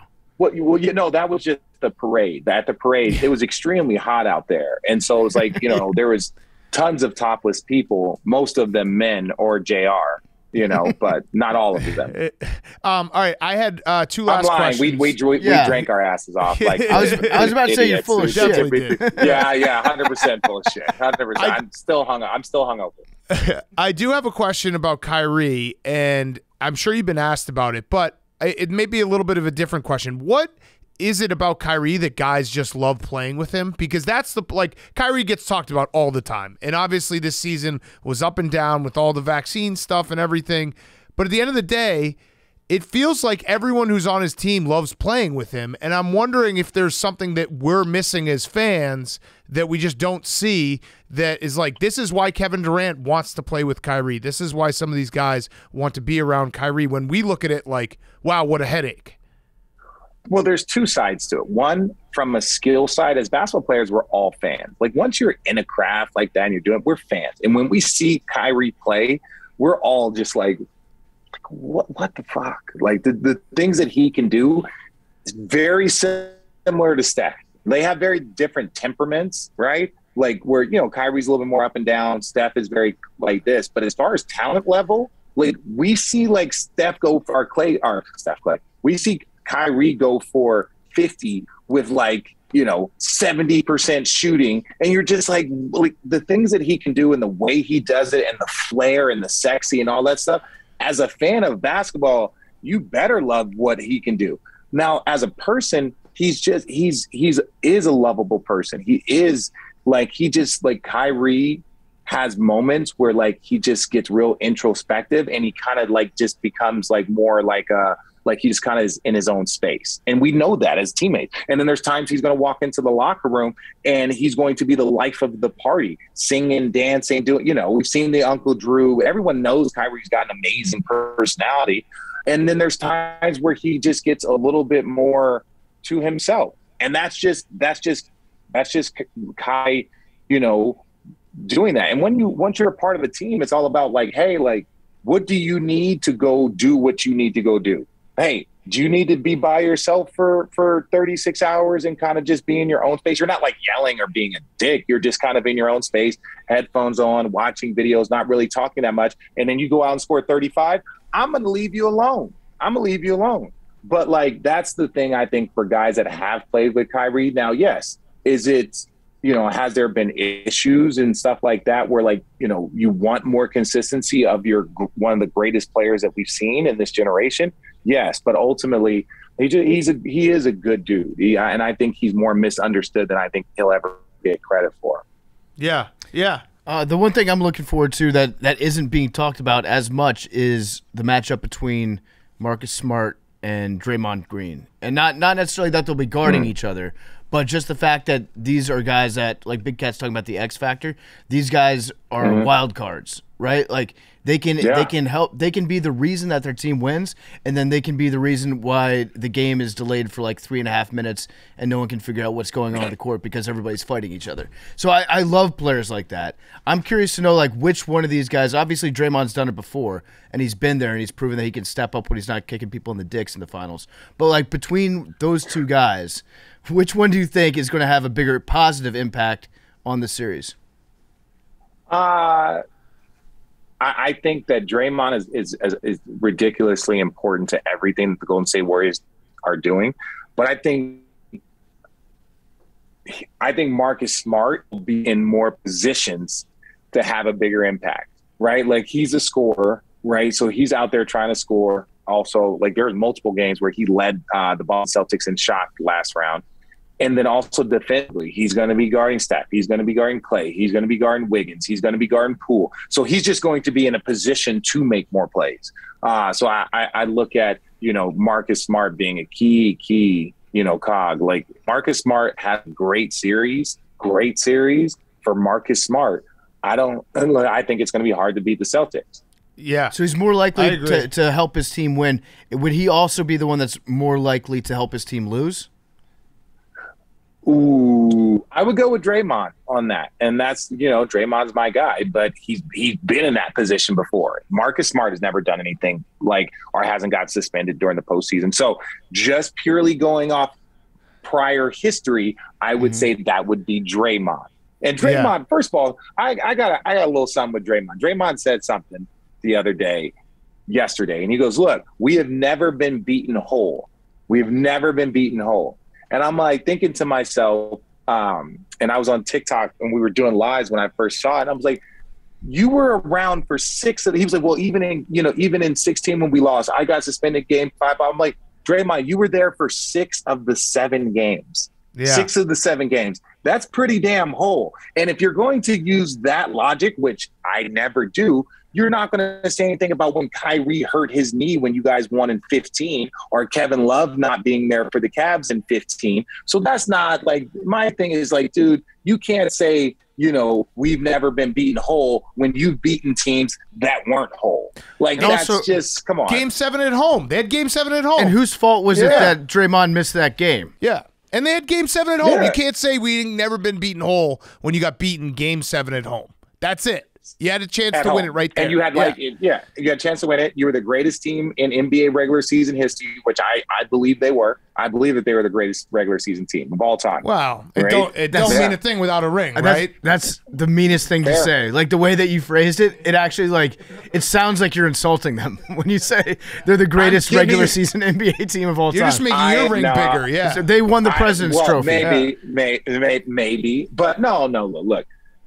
Those are my brothers, and they are. That's what made our championship so hard and so great, is because we had to beat the 2-time MVP, the first unanimous MVP, and the defending champions, and the greatest regular season team that we had ever that the NBA had ever had. I'm sorry, Just making your ring bigger. I like it. And the top 2 player of all time on that team. I would do the same thing if I were you. Thank you. All right. Last question. Thank you, Richard, for joining us. Rhoback question, RHOBACK. Use code TAKE for 20% off. Q-Zips, performance hoodies, everything. If you're golfing, Rhoback has the best gear, RHOBACK.com. Okay, we've danced around it. Give us your prediction. Give us how this NBA Finals is going to go down. Warriors in 9. Warriors in 9.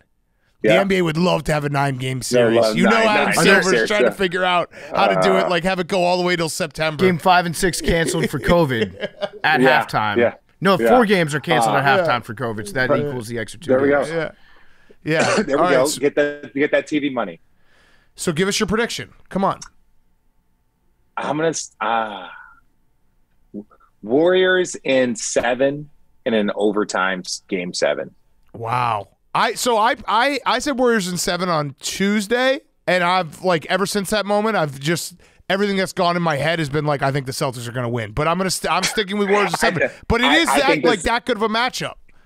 If the Celtics win, I would not bat an eye. It's I could see it. 100. It's closer than people think.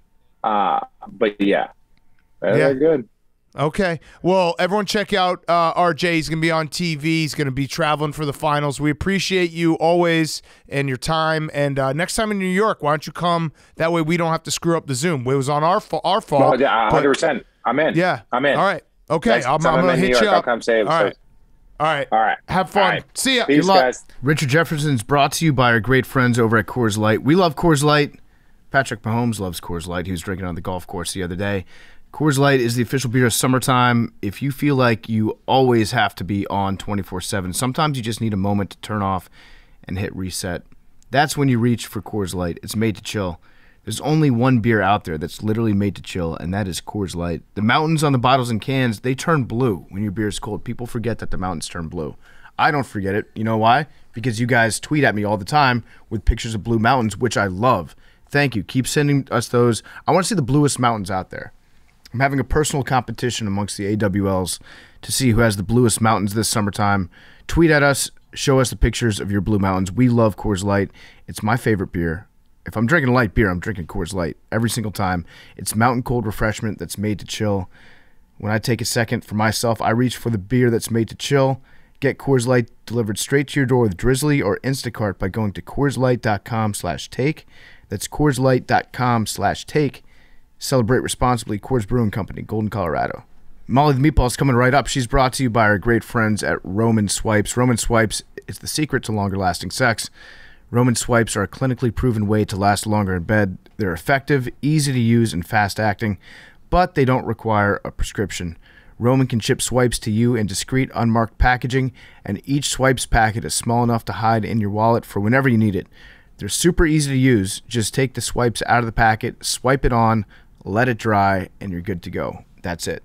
Go to GetRoman.com/take. Get $10 off when you choose a monthly plan at GetRoman.com/take. Get $10 off when you choose a monthly plan. Now, here she is, Molly the Meatball. All right, we now welcome on a very special guest, co-worker of ours. It is Meatball Molly, Molly Mccann, UFC fighter, all around great person. We've spent some time with her. Very excited to have you on. Thank you for joining us. No problem. Thanks for having me. Also, good friend of Patty the Batty. So if you notice that accent, it is Liverpudlian. Yeah. Is that correct? Yeah, or Scouse. Scouser, yeah. Scouser, All right, now let's start there. Do you have the same feelings that Patty has, that like when England's in the World Cup, you're not going to root for them? I'm a little bit different. So I hate the government and I hate the monarchy. However, I hate England football fans, but I don't hate the footballers who are trying to play and win for us. Okay. But my family is very Irish, so they would all support Ireland over England. Got it. But you support the team. You support the lads. The lads. When they play. That's it. You don't support the government that oversees the lads. No, I don't support anything other than that. They're just so much in our country's history has been great, but so much hasn't been, and I just think they're just rats. And in all honesty, like in like the 70s and 80s, and there was prime ministers out at the time, and their job was actually to break Liverpool down, and that's like, that would be like Trump saying, I want to break Texas down, like let's destroy Texas. And then 30 years later it's come out in the documents. Do you know what I mean? Like, yeah. That's like real life shit. So when Paddy says I'm not English, I'm from the People's Republic of Liverpool, I think most of Liverpool's the same, to be honest. I mean, it's got an energy when you're around you and Patty that it's awesome. And I know obviously you guys are fighters, but you're passionate people that like you have a vibe to you that's fun to be around. Yeah, certain places in the world, I think like impoverished places make these kinds of people Interesting. Like, yeah, like you have to make the best of nothing. You have to see the silver lining in everything and be grateful for everything. So when really amazing things happen like this, it's just like blows your mind. Do you know what I mean? And you are grateful for the littlest thing, or just like a hi, how are you? Do you know what I mean? And, but we're also larger than life because shy kids don't get sweets, is what we would say. Hard times make for hard people. Yeah. That's the one. Yeah. So you've had a very successful career. We watched your fight back in March. I think it was named, you got like the fight of the month or something like that. Fight of the right? night, yeah. Definitely it was knockout like of the night. month too? It was like a month award that you got. Wow. It was like the best fight. I got that in September as well. Do you know when you just signed Paddy after that fight? I got knockout of the month, and I was like, Dana, can I have another 50 grand, please? He was going, fuck off. Yeah. When did you realize that you were just tougher than everybody? When did you realize that you liked to fight? Definitely when I was a kid. I was just skinny, scrawny, just little, but I just had to keep on keeping on. And what I realised, I didn't start fighting until a very late age. So I started MMA at 23, and what I had to like run with is hard work beats talent when talent doesn't work hard. And I didn't have the fight IQ or the knowledge base that what some people had, because they've been doing it since they was 10, 11, 12. So I just used to have to run further, lift more, do more rounds, and it just made me into an absolute like animal and a bit deluded in my brain, to be honest. Like I would just go in thinking I'm going to absolutely fucking kill you. It was only after I was humbled in the UFC where I was choked out. I didn't tap. I was like fitting on the floor. Oh, you didn't tap? Bitches Wow. Yeah. Wow. Scousers You and Jesus don't tap. Oh, Paddy, Scousers don't tap. Scouts. So you literally blacked out? Lad, I'm like a fucking salmon going upstream. I gotta find this video. What was Molly the feeling? versus Gillian. What was the feeling like when you get close? Well, I knew she was. You know that they it's- get it in, right? Yeah, so she's on, and you see me put my hands, and then I go, fuck this. So then I just look at the sky. Well, I'm like looking at the floor, actually. But I could just see the vision go like this. And then I woke up, and I was all shaking, and I was like, what's happened here? Like, what's going on? And then I look at me coach, and I start coming round. And I go, I didn't tap. I didn't tap. I promise you I didn't tap because when you're a mouth like me and Paddy, and when you have a certain fighting style, you can only be that way when you're truly ready to give everything. And I just think if there was a 0.01% that her arm was going to gas, I knew I would have got up and punched the fucking head in. Mm-hmm. So unfortunately that didn't happen. But me and Gillian, the girl who done it to me, she was the best and worst thing that ever happened to me. But from that moment, we've been really good friends. I've been to corner here on fight week. Here, Coach Dean Thomas coaches me. This is savage. I'm watching it. I know, yeah. You just got so choked out. I know my I eyes. didn't even think about tapping. My eyes were open as well. So I was asleep for 5 seconds before the referee even. Because they couldn't tell because you didn't even blink. I know. Oh, no, You just play did. for UPFT. It's crazy because there's like multiple moments where I'm like, wait, you got a tap right here, and you just went down with the ship. I know, it's like proper belly flop. Yeah, yeah. There are moments when I'm watching a fight when somebody's not tapping, and I just assume if they're not tapping, it's because the hold isn't in properly. Yeah, no, that was it. listen, That I was like- it. I'm writing it out. So a rear naked choke, you would grab the bicep and then hide the other hand behind the head, but she switched it to a short choke. So the way that you defend a rear naked is you would break that grip and then get rid of that one.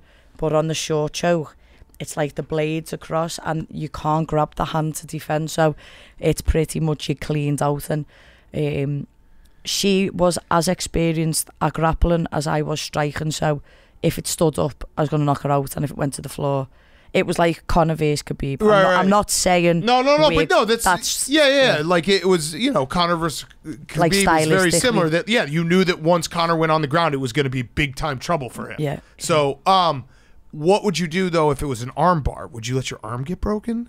Probably, yeah. Oh, Because- that's because like one thing to get. I mean, it's obviously badass. I would have tapped when like you could make me tap by just looking at me. I'd just be like, all right, I'm out. But like the arm, if you're still conscious and you're like, I'm gonna let my arm get broken, that's a different ball game. I've armbarred 2 Brazilians and their arms hyperextended in the fight, and they didn't tap. Girls don't tap. They just So wait, who does it? Who taps? Americans? no. No. What I mean is French like, men. Yeah. French men. Women have got more dexterity. Where I'm like actually built like a lad with how much muscle I have, but like men don't bend as much. Like their arm would probably stop there. So Right. Too many bicep curls. That's what I'm saying. Yeah. Too So, much, yeah, knuckle so- shuffle. Yeah. Like you watch. I'm not saying women don't tap, but men will predominantly get more knockouts. Do you know what I mean? Like, right, with taps. yeah, and girls just tend to just fucking hold on in there. Like we're not supposed to be here doing this, so you have to kind of try and defy the odds all the time. Okay, so weird question, and we had this debate. It was, I don't know, maybe a couple of months ago, because there was a video that went viral of these 2 guys fighting in the street, and one of them tried to tap, and he was like, why didn't you respect the tap? I feel like you should respect the tap even in a street fight, right? Yeah, I mean, like if you watch gypsies and travellers in England, like bare knuckle boxing, when one gets hit, like everyone has to move away and wait till he's standing up, and they say, "Are you bet? Are you beaten?" And if they say yeah, then that's it. You know Yeah, what I there's mean? some honor to it. Yeah, but Yeah. like life's not like that anymore, is it? Everyone's going out fucking stabbing people. And Yeah, I feel like you should be able to tap at any point. I think the problem is if somebody is about to get tapped in a street fight, they're more likely, if you let them go, if they have a weapon, at that point they'll be so emasculated that they'll pull the weapon out, and then you're fucked Yeah. because you let them up. 100%. I just fucking kicked them in the teeth and choked them out. put them to sleep, put them in the recovery position, and then run away. So when you get into the ring, when you get into the octagon, are you thinking to yourself, do you get into war mode? Are you like, I want to kill this person? Because I was talking when we were watching the boxing match last week, and you see fighters at the top of their game, especially in boxing, but I assume it applies to MMA. When they get into a fight, it's hard to tell if they have that same rage that most people have when they get into an altercation or a fight, or if at the top level it's more about like, okay, you've been here before, you're becoming a technician. I feel like it's horses for courses. So some people would be more methodical and have a more measured approach, and then some people are all out chaos and just want to fight. I know if I have the mindset of, you've only got to watch me at a weigh-in, or watch me when they're saying my name, the way that I look at them and I'm screaming, this is my fucking house. Like, I'm going to fucking end you. Like, I have to. That's how I go to that place in my mind where I'm not going to get beat. I have to think I've got to fucking kill her here now. Obviously, I'm not trying to kill her, but in my mind, if the shoe was on the other foot, if that girl in my last fight could have elbowed me and done that to me, she would have. I don't think I've never been in a fight with someone and they haven't, apart from maybe Gillian, and they haven't done something that's worthy of like a point deduction or cheating. Like, everyone pulls me hair, puts their fingers like in me braids, or just does like, I can feel like they've got like lotion on where they're all slippery and like, do you know, all shit like that, and or spits like the gummy out, or does like shit, all mad shit where that's just how they want to play. Yeah. Do you know what I mean? Yeah. So how'd you get your nickname? Do you know the sandwich shop, Subway? Yes. So I was a sandwich artist there. So when I was in college, I like that you use the word artist. Oh, that's what they are. Yeah. well, artiste. Yes, yes. I used to do the night shift in Subway, train in the morning at the gym, and then go to college, and that was like my life for a few years. And Paul Rimmer, mine and Paddy's coach, gave both of us our names, and they're possibly the best names, fight names in the whole of combat sport, I think. Yeah. They're the most authentic, and my mum calls me Meatball. Like, anyone down the street in Liverpool, what's happening, the Meatball? Anyone, anywhere. I was saying to Dave, or I think I was saying to you the other day, even in nightclubs in New York or on the subway, hi Meatball Molly, that's just me, and it's just stuck. Or it is Paddy the Baddy, it's not Patrick Pimbley. Right. Do you know what I mean? I love it. A good nickname goes a long way. I mean, that's branding. Yeah, well, I was just saying today on the subway, when I move over to boxing after I finish MMA. Oh, so is that the move? Yeah, 100%. Okay. Yeah. Will I still be Meatball? Or will I have a new name? No, you have to be Meatball. Yeah, well, she said, are you fucking can't turn joking? your back on Meatball. Got you this far. Well, you think you're too good to be Meatball? No, what I didn't know, like, the boxing fans are different. They're different, you know, like, I don't know if they'll embrace a Meatball, but fuck them anyway. I think you get a knockout under your belt and they'll call you whatever you want them to call you. Yeah. So what's the transition going to be? I mean, you clearly have it somewhat planned in your head? So, I started doing amateur boxing, and when I was a kid, and my weight category didn't get added to the Olympic Games, so I was like caught in. You had 3 weight categories, and I was like caught there. Right. Too big for this, too small for that. So it was Katie Taylor's weight was added, and she's like 135, and then 115 was added, but I fight at 125, so it was just too much. Right. And so that's when I stopped. I went to college and then fell into MMA. And I've just always had it in me. I would always come back. But I think I've spent 9 years of my life. I've won a world title, the same as Paddy, in Cage Warriors. But I feel like I need to touch the UFC belt. And I've said to the team, if there was ever a point where we didn't think that was possible, I wouldn't be doing MMA anymore, because it's too hard. And I'm not going to do something where I can't be the best in the world. Right. So I don't believe I can't be the best in the world, but if that ever happens, you're ready for boxing. Yeah. So like, realistically speaking, how many fights away are you from touching the belt? Well, I've got 5 wins inside the octagon, so I only think like 2 or 3 more. Like, at a push. Like, if I had 2 really, really good wins, I need this next fight to be a win, and I need to fight a ranked opponent. And I'd see like a a move to Matchroom because Dana's really good friends with Eddie and Eddie Hearn at Matchroom, and I know Eddie would sign me in a heartbeat because I could sell out arenas in England. So and then the family connection with Katie Taylor, it's just all there, isn't it? So who, like, how is that shaping up right now in your division in UFC? Are there people that you think right now you could take? Like, without coming across arrogant, I feel as if I could beat everyone. I'm not saying some fights would be a lot easier than others, and some fights I'd have to go into the trenches, like, stylistically, because of it wouldn't. I'm 5'3" and as wide as I am tall. Do you know? So these girls are like Meatball.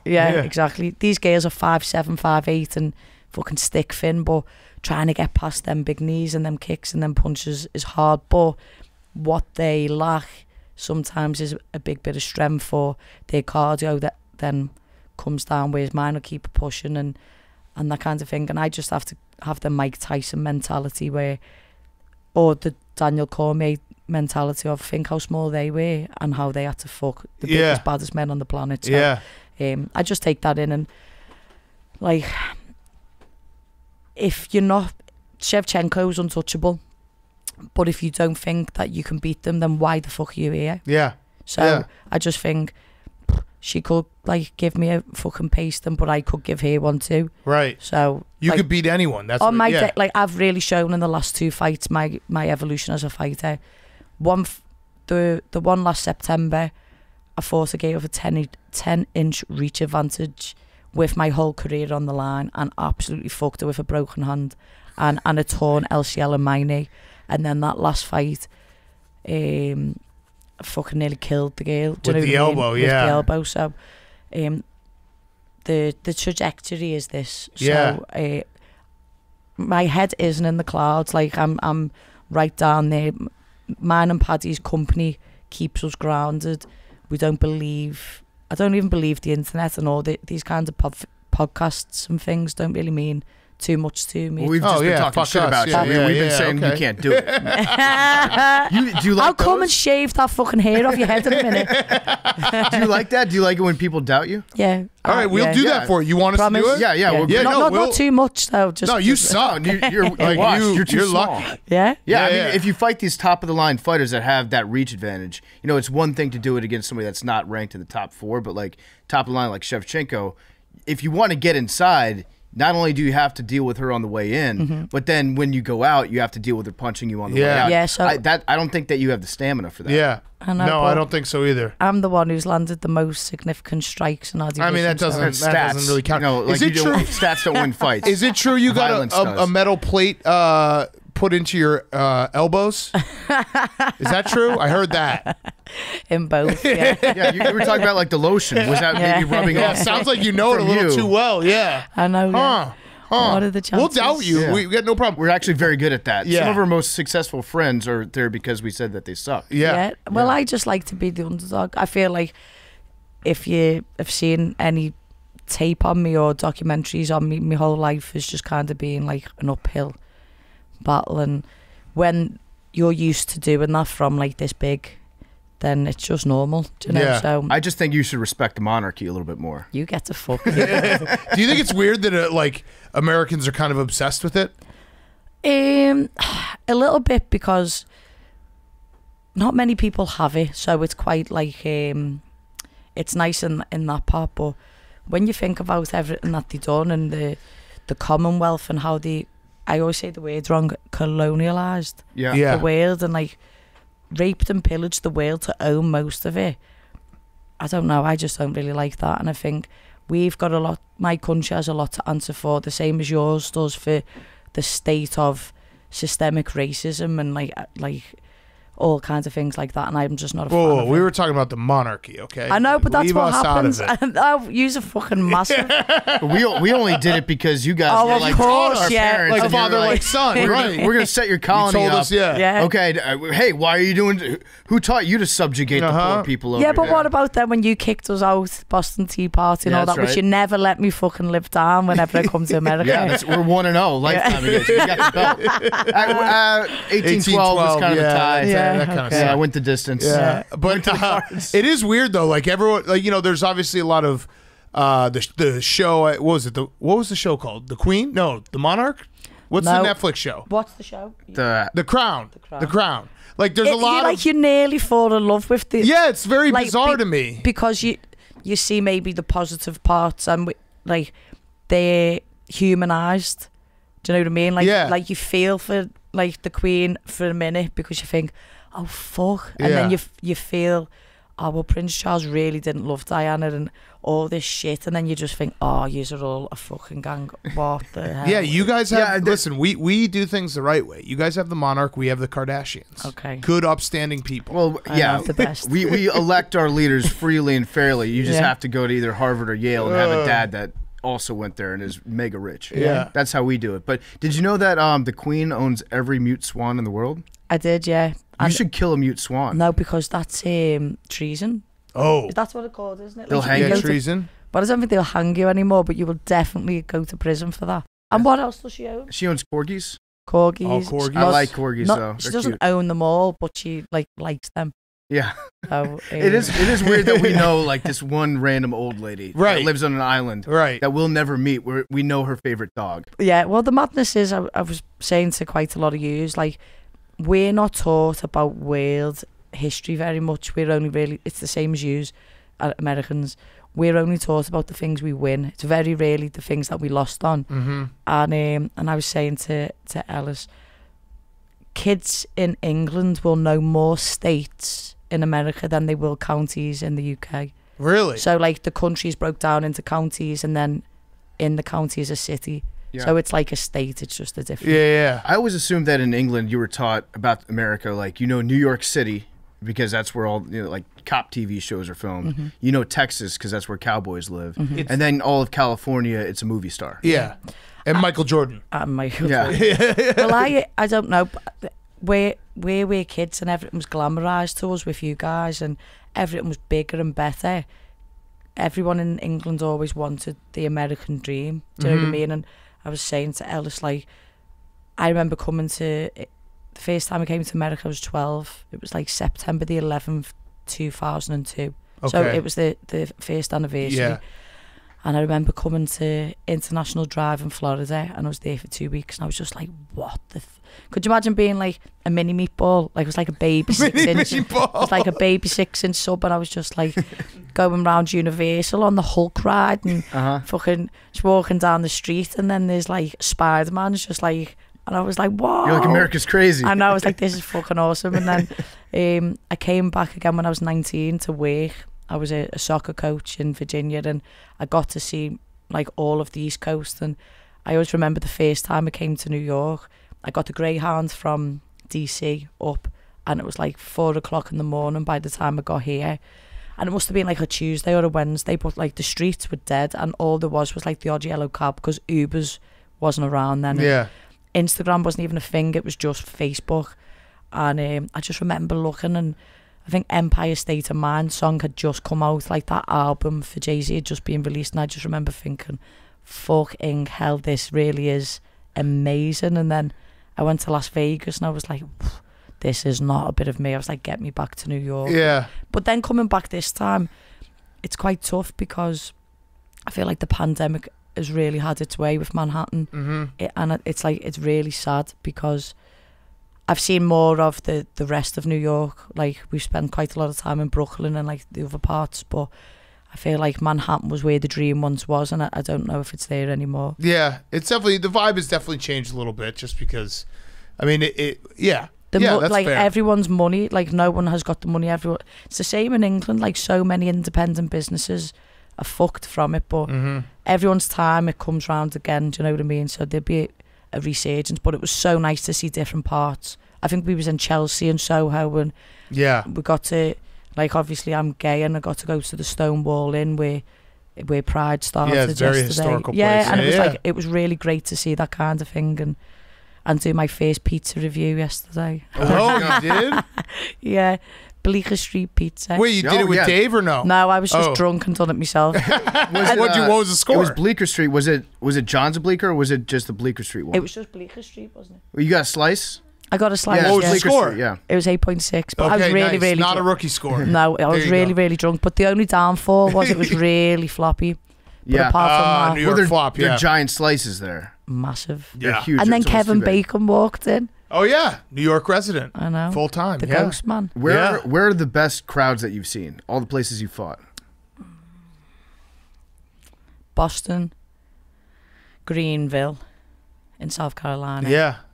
And I don't think you ever beaten London. That one that you watched. Yeah, it was incredible. Like, I'm not gonna lie to you. I've been to so many events, and I feel like Brazil and maybe England, because we have a massive soccer culture or football culture back home.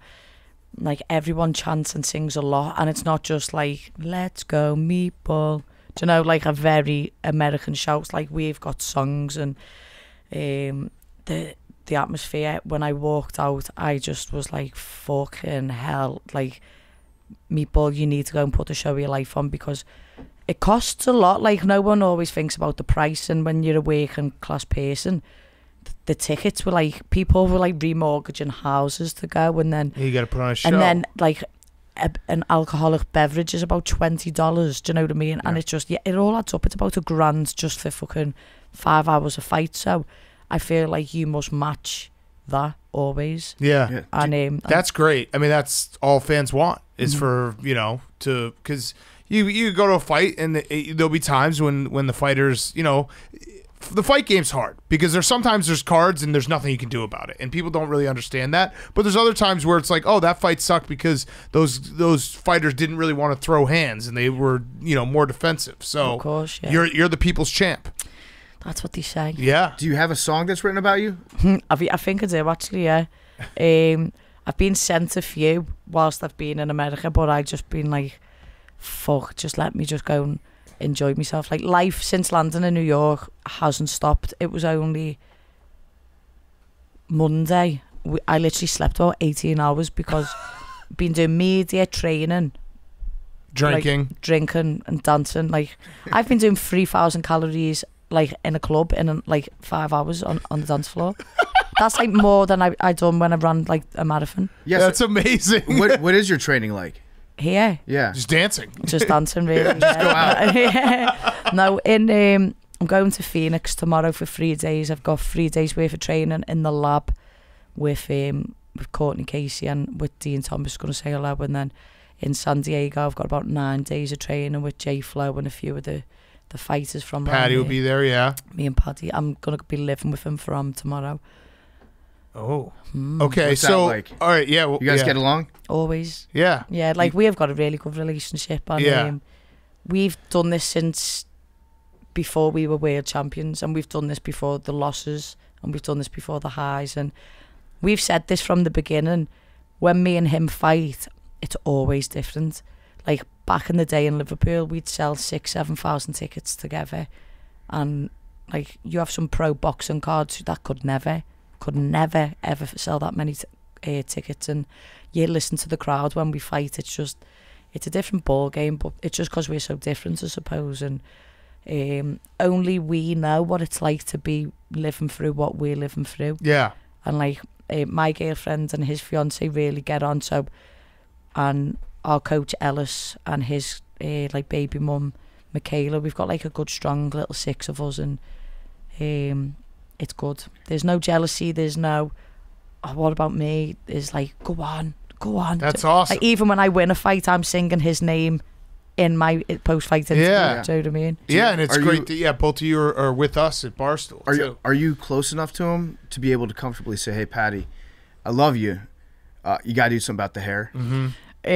I actually really love his hair, but I do tell him if he's wearing like shit trainees or why are you wearing that top, lad? You've got loads of money, go and buy a new one, but he won't.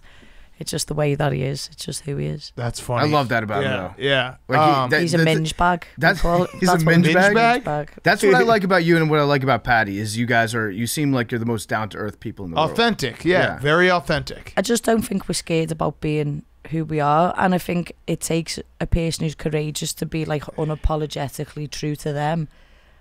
And I don't know, we just try and be the best us we can and represent where we're from and bring everyone with us. And that's it. Do you know what I mean? Yeah. Yeah. All right. So I had one last question. It's the rowback question. You guys can, we have some shirts if you want. Q-Zips, polos, RHOBACK.com. Use code TAKE for 20% off your first purchase. Do you want, Dana White is a big listener of this show, longtime recurring guest. Do you want to call someone out? Well, I've got someone on July 23rd, so I'll fuck that one first. Okay. And then... and then we'll go from there. Okay. But Dana, let's get Super Boxing going in a few years. Why not? Yeah. Okay. So it's interesting when you're talking about making the transition to boxing. You're a striker in the UFC. You are known for throwing some hard punches. What's the difference between being an excellent striker in MMA and then being good enough at striking to be a boxer? When I box and spar, and this is a hand on heart, I fight totally different when I box than how I do when I'm in the MMA cage. I'm not fighting someone who's fucking 5'8" who cuts 20 pounds on fight week. Like, boxers just make weight different, so everyone's built like me and is my size. So the fight is a lot easier. I shouldn't say a lot easier. It's just a lot easier to overcome just hands instead of knees and kicks and elbows. Right. And striking within MMA, it took me until the last 2 fights to realise striking for MMA and how to do that efficiently. Because too much, you're trying to build too much of a style. And then what we did is we just sat me down, and when I'm under pressure, we see what I respond with. And then we see my opponent and see how we can just chain a little pattern to be able to beat them, instead of being like, be more like this, be more like this, be more like this. So... But that was just where I came into the game really late. So it was like, I don't know, 9 fights I had in total to get to the UFC. So I've learned a lot on the job. Yeah. All right, so July 23rd, and we'll be watching. Me and Patrick will be on. You and Patty, yep. Love it. And we appreciate you coming on. This has been a lot of fun. Happy We're rooting birthday. for you. Happy birthday. Thank you very much, guys. Literally your birthday. Try not to throw any elbows at anyone tonight. I don't know. We're going to a gig. We're going to watch an English rapper called Dave. Okay. So it's all I told the story on Monday's show that, like I said, I was like, I don't know if I'm rooting for Liam Smith, and you threw an elbow right in my chest. I was like, fuck. And I was like, oh. I know, but he was a Scouser. He was from Liverpool, and you could tell. Yeah, They're just different. Couldn't you tell? Yeah, you could. Yeah. You absolutely could. And you predicted that fight perfectly. You're like, oh, he's slow start, but he'll start to just absolutely kill him later in the fight. All right, thank you so much, Molly. Appreciate no problem, it. Guys. Thank you. Molly, the Meatball is brought to you by our good friends over at Shopify. Shopify is the all-in-one commerce platform to start, run, and grow your business. Shopify gives entrepreneurs the resources once reserved for big business, so upstarts, startups, and established businesses alike can sell everywhere, synchronize online and in-person sales, and effortlessly stay informed. Shopify offers online retailers a suite of services including payments, marketing, shipping, and customer engagement tools. Connect with your customers, drive sales, manage your day-to-day. Shopify instantly lets you accept all major payment methods. Shopify has thousands of integrations and third-party apps, from on-demand printing to accounting to advanced chatbots and beyond. Go to shopify.com/take for a free 14-day trial and get full access to Shopify's entire suite of features. That's shopify.com/take, all lowercase for take. Grow your business with Shopify today. Shopify.com/take right now. Okay, let's wrap up. We got Fyre Fest of the week. Send you on your way. Hank, Fyre Fest of the week. My Fyre Fest, I've sneezed in the last 3 days upwards of like 300 times. Okay. And sneezing. You have allergies. I have allergies bad. I just took a live COVID test. It came back negative. Let's go. Thank God. Was a little nervous. Took that earlier in the show. But sneezing in public has got to be like the most awkward. Oh, it's so taboo now. And it always was taboo though. But it's really sneezing when you're driving. I think is super dangerous. Like I don't know what the stats are, and they probably wouldn't be able to figure out like the cause of death because they're probably driving by themselves. But people probably die sneezing on the road. Like it's a very dangerous thing. And sneezing, I sneezed. I was on the train, and I get these like sneezing spurts where I sneeze like 5 times in a row, and you guys know my sneeze is a little bit loud, and it's just so awkward. Yeah, like it's just so like. Unless you have a handkerchief, which I didn't have one, like you're just sneezing into your like sweatshirt, it's gross, or your hands, which is gross, but there's nothing you can do. Yeah, like you can try to hold it in, but when you have allergies, like I've had allergies this past couple of days, there's nothing. You can't do the pineapple thing. You can't do the like look up or whatever. What's the pineapple thing? You think about pineapple. No, you just say pineapple. Yeah. You say pineapple. I thought you thought about pineapple. No, I think if you say pineapple, it stops you from sneezing. Oh, I thought it was thinking about pineapple. That's I think very it's a weird. Pete. I think it's a Pete and repeat thing. Is It's it? a throwback show. Yeah. You mean no? The Adventures of Pete and Pete. Pete and Pete. Yeah. So Pete and repeat. Hank, if you have like a mask, you can put the mask on, and then the mask becomes your handkerchief. Didn't have a mask. Yeah. So you were just sneezing, raw dogging sneezes in everyone's face. Yeah, it was. Wow. It was Yeah. fucking No, awkward. that is taboo. That's a lot of people's Fyre Fest, I'm sure. It's Yeah. like I was sitting next to Hank Lockwood on the train. And It you were wasn't just a busy sneezing train, all over thankfully, us. but like it was still, Oh, you had some people who were like, kill this man. yeah. Yeah. Yeah, but I would say even pre-COVID, it's still like one of the more awkward things you can do. Oh, how for many sure. how many people do you think use allergies as just a cover for being sick? I feel like every time I'm like, well, are you sick? There's like allergies. Well, I know when I'm sick, but like when I'm sick, I don't sneeze 500 times in 2 days. Right. Isn't being sick just like being allergic to a certain germ too? Yeah. So I guess it's true. It's always allergies. Like, But I don't- you know Yeah, people yeah, do there that are people all that the are time. like pollen's bad, and, Yeah, and I'm always like, oh yeah, sure. Like I It's never check the January. fucking pollen. Yeah. What are you talking about? We're in Greenland, sir. Yeah. No, but Hank, isn't there? So you were talking about like the handkerchief, the people that carry around handkerchiefs. I feel like I've never seen anybody below the age of 50 use a handkerchief. Yeah, I No. would even say like 60, It seems. 70. It honestly seems like the grossest thing ever to just like have a piece of cloth that you carry around that you just put your snot on, It's and then you put literally- it back in your pocket. It's literally before Kleenex were invented. Yeah, Yeah. you're holding on. You're But holding then on. this morning, I guess if you don't have a mask and you don't have a handkerchief, You're just sneezing everywhere. right? Yeah. It's brutal. All right, better not sneeze around me. Like I'll Vince McMahon you. Yeah, no Imagine if promises. you were around Vince McMahon right now. It'd be He bad. would actually I'd have to you leave. dead. I'd have to Yes. excuse myself. Yes. All right, PFT, your Fyre Fest. Yeah, my Fyre Fest is so my 11-year-old plays travel baseball. So we had a travel baseball tournament. And first of all, most umpires I get along with at this Wait, what point. kind of what level? It's high level travel baseball. Where is this? It was in the Nashville area, and a huge percentage of them, not surprisingly, in the Nashville area, either listen to or currently listen to our show. Mm-hmm. So if you're an umpire right now and you're listening, odds are I'm going to get along with you fine. So here's Do you what get happened. along with umpires generally? I get along fine with umpires. Most of them are listeners to my show. It's very successful. Wait, can I ask So another here's question? what happened in this scenario. Is your son a good hitter? My son's a great hitter. Here's what happened in this scenario. Playing an early morning Sunday game, supposed to start at 9:45. Play the first half inning. The umpire at home plate disappears. Okay? What? Disappear. I've never seen this happen before. He had to go to the bathroom. Oh. So he Shouldn't starts... there be multiple umpires if it's just- such a high level it's little just league the game? one, and I've never seen this before. He had to go to the bathroom. I feel like if it was as high level as you say, there would be multiple It's high umpires. level. point. So he Good starts point. for like 10 minutes after the first half inning. There's a 30-minute break. No game going on before this, by the way. Okay, no game going on before this. Oh, so he could have gone to the bathroom before? Could have gone to the bathroom. 10 minutes in, he decides he has to go to the bathroom. 10 minutes in. It's hot. Everyone's standing on the field. Everyone's waiting to go for the bathroom for like 10 minutes. I've never seen that happen before. Every guy goes to the bathroom for 10 minutes, all right? You're going to the bathroom for 10 minutes. You're making everybody wait. Better come back and do a decent job. He gets back.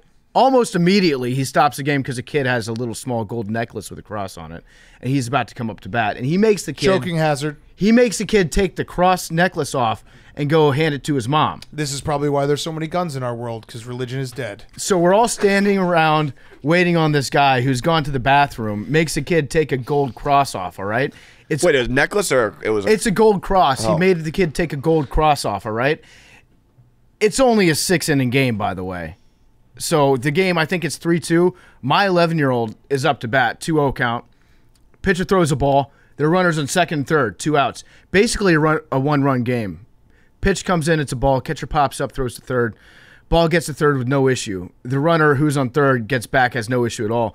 He calls my son out for batter interference, all right? So if you've ever been to a Little League game... Wait, was he interfering? He calls my son out for batter interference, right? If you've ever been to a Little League game, I've been to hundreds. Yeah. I've been to a lot of college and Major League Baseball games. I've never seen this call. See, that's, PFT, like, I know you've been to a lot of games, but I remember back in my day, like, that was a relatively common call. Hundreds. Like, obviously, I go to a lot of Major League Baseball games. Someone firing down to the third base guy to try and, pick a guy off isn't super common. But when that does happen, if a batter's, in the batter's box or in the way of the catcher, like, that's not a crazy There's zero call, issue. I'd The say. ball gets to third, not remotely close play. Is there any chance that this ump doesn't like your son because he most likely has lice? The third base umpire called my son out for batter interference. 2-0 pitch. The pitcher's about to make a 2-0 count. Runners on second and third. 1-run game. He ends the inning calling batter interference on my son, who's a right-handed batter, who's right there in the batter's box, and he doesn't even get in the way. There's no issues. Calls him out for batter interference. Ends the inning. I'm sitting behind home plate, all right? And by the way, on the other team, after this, calls 2 other kids because on foul balls, they let the bat go and started to run to first base. Dangerous. Okay? He called 2 kids out for that. So it's 6-inning game. He calls almost 10% of the batters out for violations.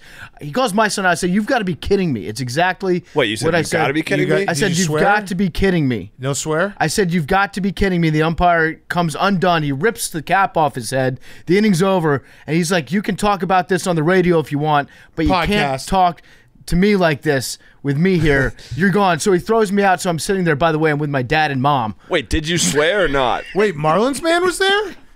No, I forgot to mention, like, I got kicked out. My dad and mom were right next to me.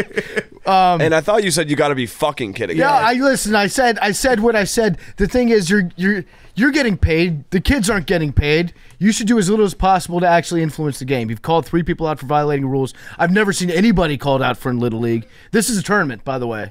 Okay. Yeah. So these are pretty good players. It's not like it's low level. Yes. It's not like it's low level Little League. I mean, it's fairly high level Little League, but you're getting paid. You're professional, so you should, in my opinion, be held to professional standard. If you're getting paid, I don't care who the other people are. You should be held to professional standard. So another guy comes over, like, don't get into a big argument with him. And look, you can say, oh, you shouldn't have said, whatever. I react naturally like I would. It's an unbelievable call. It was unbelievable. So I don't even know what this guy's name is. Says you can talk about it on the radio show if you want. And I don't care who these boys' daddies are. Like, screw you, dude, all right? You're a loser. You're a really crappy job. So his supervisor comes on and says, just so you know, I need you to walk over. Can you watch from the sideline? Then I watched from the sideline. Listen, you could have decided that the play went on. A perfectly fine throw to third was made. Kids back safely. So why are you calling the batter out on it? If you're so power hungry, you have to call the kids out for minor violations of the rule. And frankly, where there aren't even rule violations, because I guarantee if we sent the tape in to whoever this loser's boss is, they would say, yeah, he's in the wrong. So it's like in the NFL. They send the tape and they say, yeah, we hold you accountable no matter how old the kids are, no matter how old the kids are playing. That's the exact opposite of what an umpire should be doing. So that's my Fyre Fest of the week. Wow. I got kicked out of my son's Little League game. Sounds like you're a hero. How many people are going to listen to that and be like, we don't have any clue what's going on? Because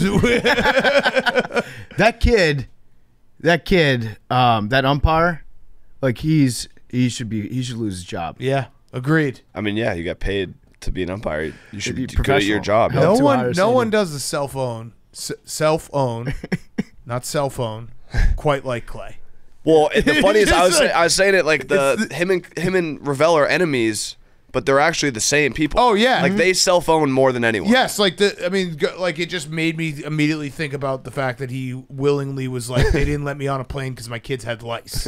Just openly gave that up to everyone. Well, yeah, not only did that happen, but he wrote like 3,000 words about it. Yeah. About his kid having lice. And honestly, if you read that, most people's reaction was, wow, good job by the airline not letting somebody with lice sit in one of their seats. But it's just 3 generations of his family watching him getting kicked out of a Little League game. I don't care how bad an ump is in a Little League game. If you get kicked out of a Little League game, it says so much more about you than anyone else. Yeah, that's a fair point, Hank. It was fairly high. It was fairly high level. It's a tournament. And his son was hitting well. Andy was like, I have good relationships with umpires. Like, why are you as a fan having any relationship with any umpire at any level? Yeah. Now, if like you're not a coach, if you were, that's a great point. Hey, if you were like an opposing, you're just watching the games. If you were an opposing parent who also had a radio show, and you saw that Clay Travis was out here bragging about the relationship he had with these umpires and how he's got a good relationship, you would probably want to go on your own radio show to say how that's bullshit that Clay is influencing the umpires. He is. He also had a great, his spin zone the next day on Twitter when everyone was dunking on him. He was like, "Oh, this is the blue check mark McGrade are triggered and outraged at these backs." It's like, no, we're like you're just like nothing to do about politics. This is just as basic as it gets. You just sat and like bragged about getting kicked out of a Little League game. When people are mad, that's how you know that you're over the target. and thought that everyone would be like, "Oh my God, you're right. That umpire sucks." Like, what? You got to be fucking kidding me. You have to tell us that the umpire struck a child for us to be like, yeah, you know what? Good job. Like, umpires have a shitty job. Dude, like sucks. That guy had diarrhea from partying too much the night before. He was out in the sun, umpiring all these kids that are probably not good at baseball because they're 11. And he probably thought he was going to be able to make it through the game, and then after the first half inning, was like, no, like I might as well just do this now because I'm not making it 6 innings. You know how embarrassing that would be too for the umpire to have to like pause the entire game and then leave and then be on the toilet for 30 minutes. Yeah, and you're like, everybody knows I'm shitting right now. You can't even hide that. Also, breaking news: Ryan Fitzpatrick just retired. Oh damn. He'll be back. Yeah, probably. That's not a real retirement. No chance. Halfway through the season, somebody gets hurt. No chance. He'll be back. No chance. All right, my Fyre Fest. I actually, it's a pre-Fyre Fest. My son's graduation. I'm putting it in quotes because it's how do you graduate from being 2 years old? But they invited me to the graduation, and they were like, speech? No, I'm not kidding. No, but they were commencement. The commencement speech. No, it was very funny because in the email it was like, please make sure they're up to date on Mr. Sun, Mr. Golden Sun. And so I think that's all they're going to do for their graduation. But I'm going to cry for sure. Do you know the song? I won't be singing. I think it's them. The kids have to sing. Oh, but you have to make sure he's up to date on the song. Yeah, they were like, so here's his homework. Yeah, so you have to. No, he doesn't know any of the words. No, he is my son because every time I ask him to do something he doesn't want to do, he just says, "I'll do it tomorrow." So it's like I mean, I'm looking in the mirror. It's your father's son, yeah. Yeah, it's like you are. I can't be mad at you. You're actually smarter than me. You figured out this life hack at almost 3 years old that you just keep saying tomorrow, and tomorrow will never come. Mm-hmm. So as far as the graduation goes, he's literally graduating to being 3. Yes. I was shocked when I got the email, but I'm going to be going to the graduation, and I'm sure it's an absolutely ridiculous thing on paper, and then I know the minute I step in the white lines, I will be crying. Yeah. That's cool though. I feel like most parents are crying that type of situation. Yeah, I mean, there's nothing I can do. I'm gonna cry. But it is like I saw the invite on our countertop that said graduation. I was like, what is he graduating from? He's not even in school. Yeah, it's just 3 hours a day. By the time you get there, you're just gonna be like inside your own mind. You're gonna be hearing the song "Landslide" by Fleetwood Mac. Yes, You're gonna turn into a fucking puddle. Probably "Cats in the Cradle." Thanks, Hank. Remember that? I'll never forget it. We have a great. There's a take on me, "Cats in the Cradle" that we'll use today. Great, perfect. I meant to use it on the last Life episode. That was a Fyre Fest. That would have been great. Yeah. All right, numbers. 13. 26. No, 6. 18. 18. Banner 18. I'm gonna go 19.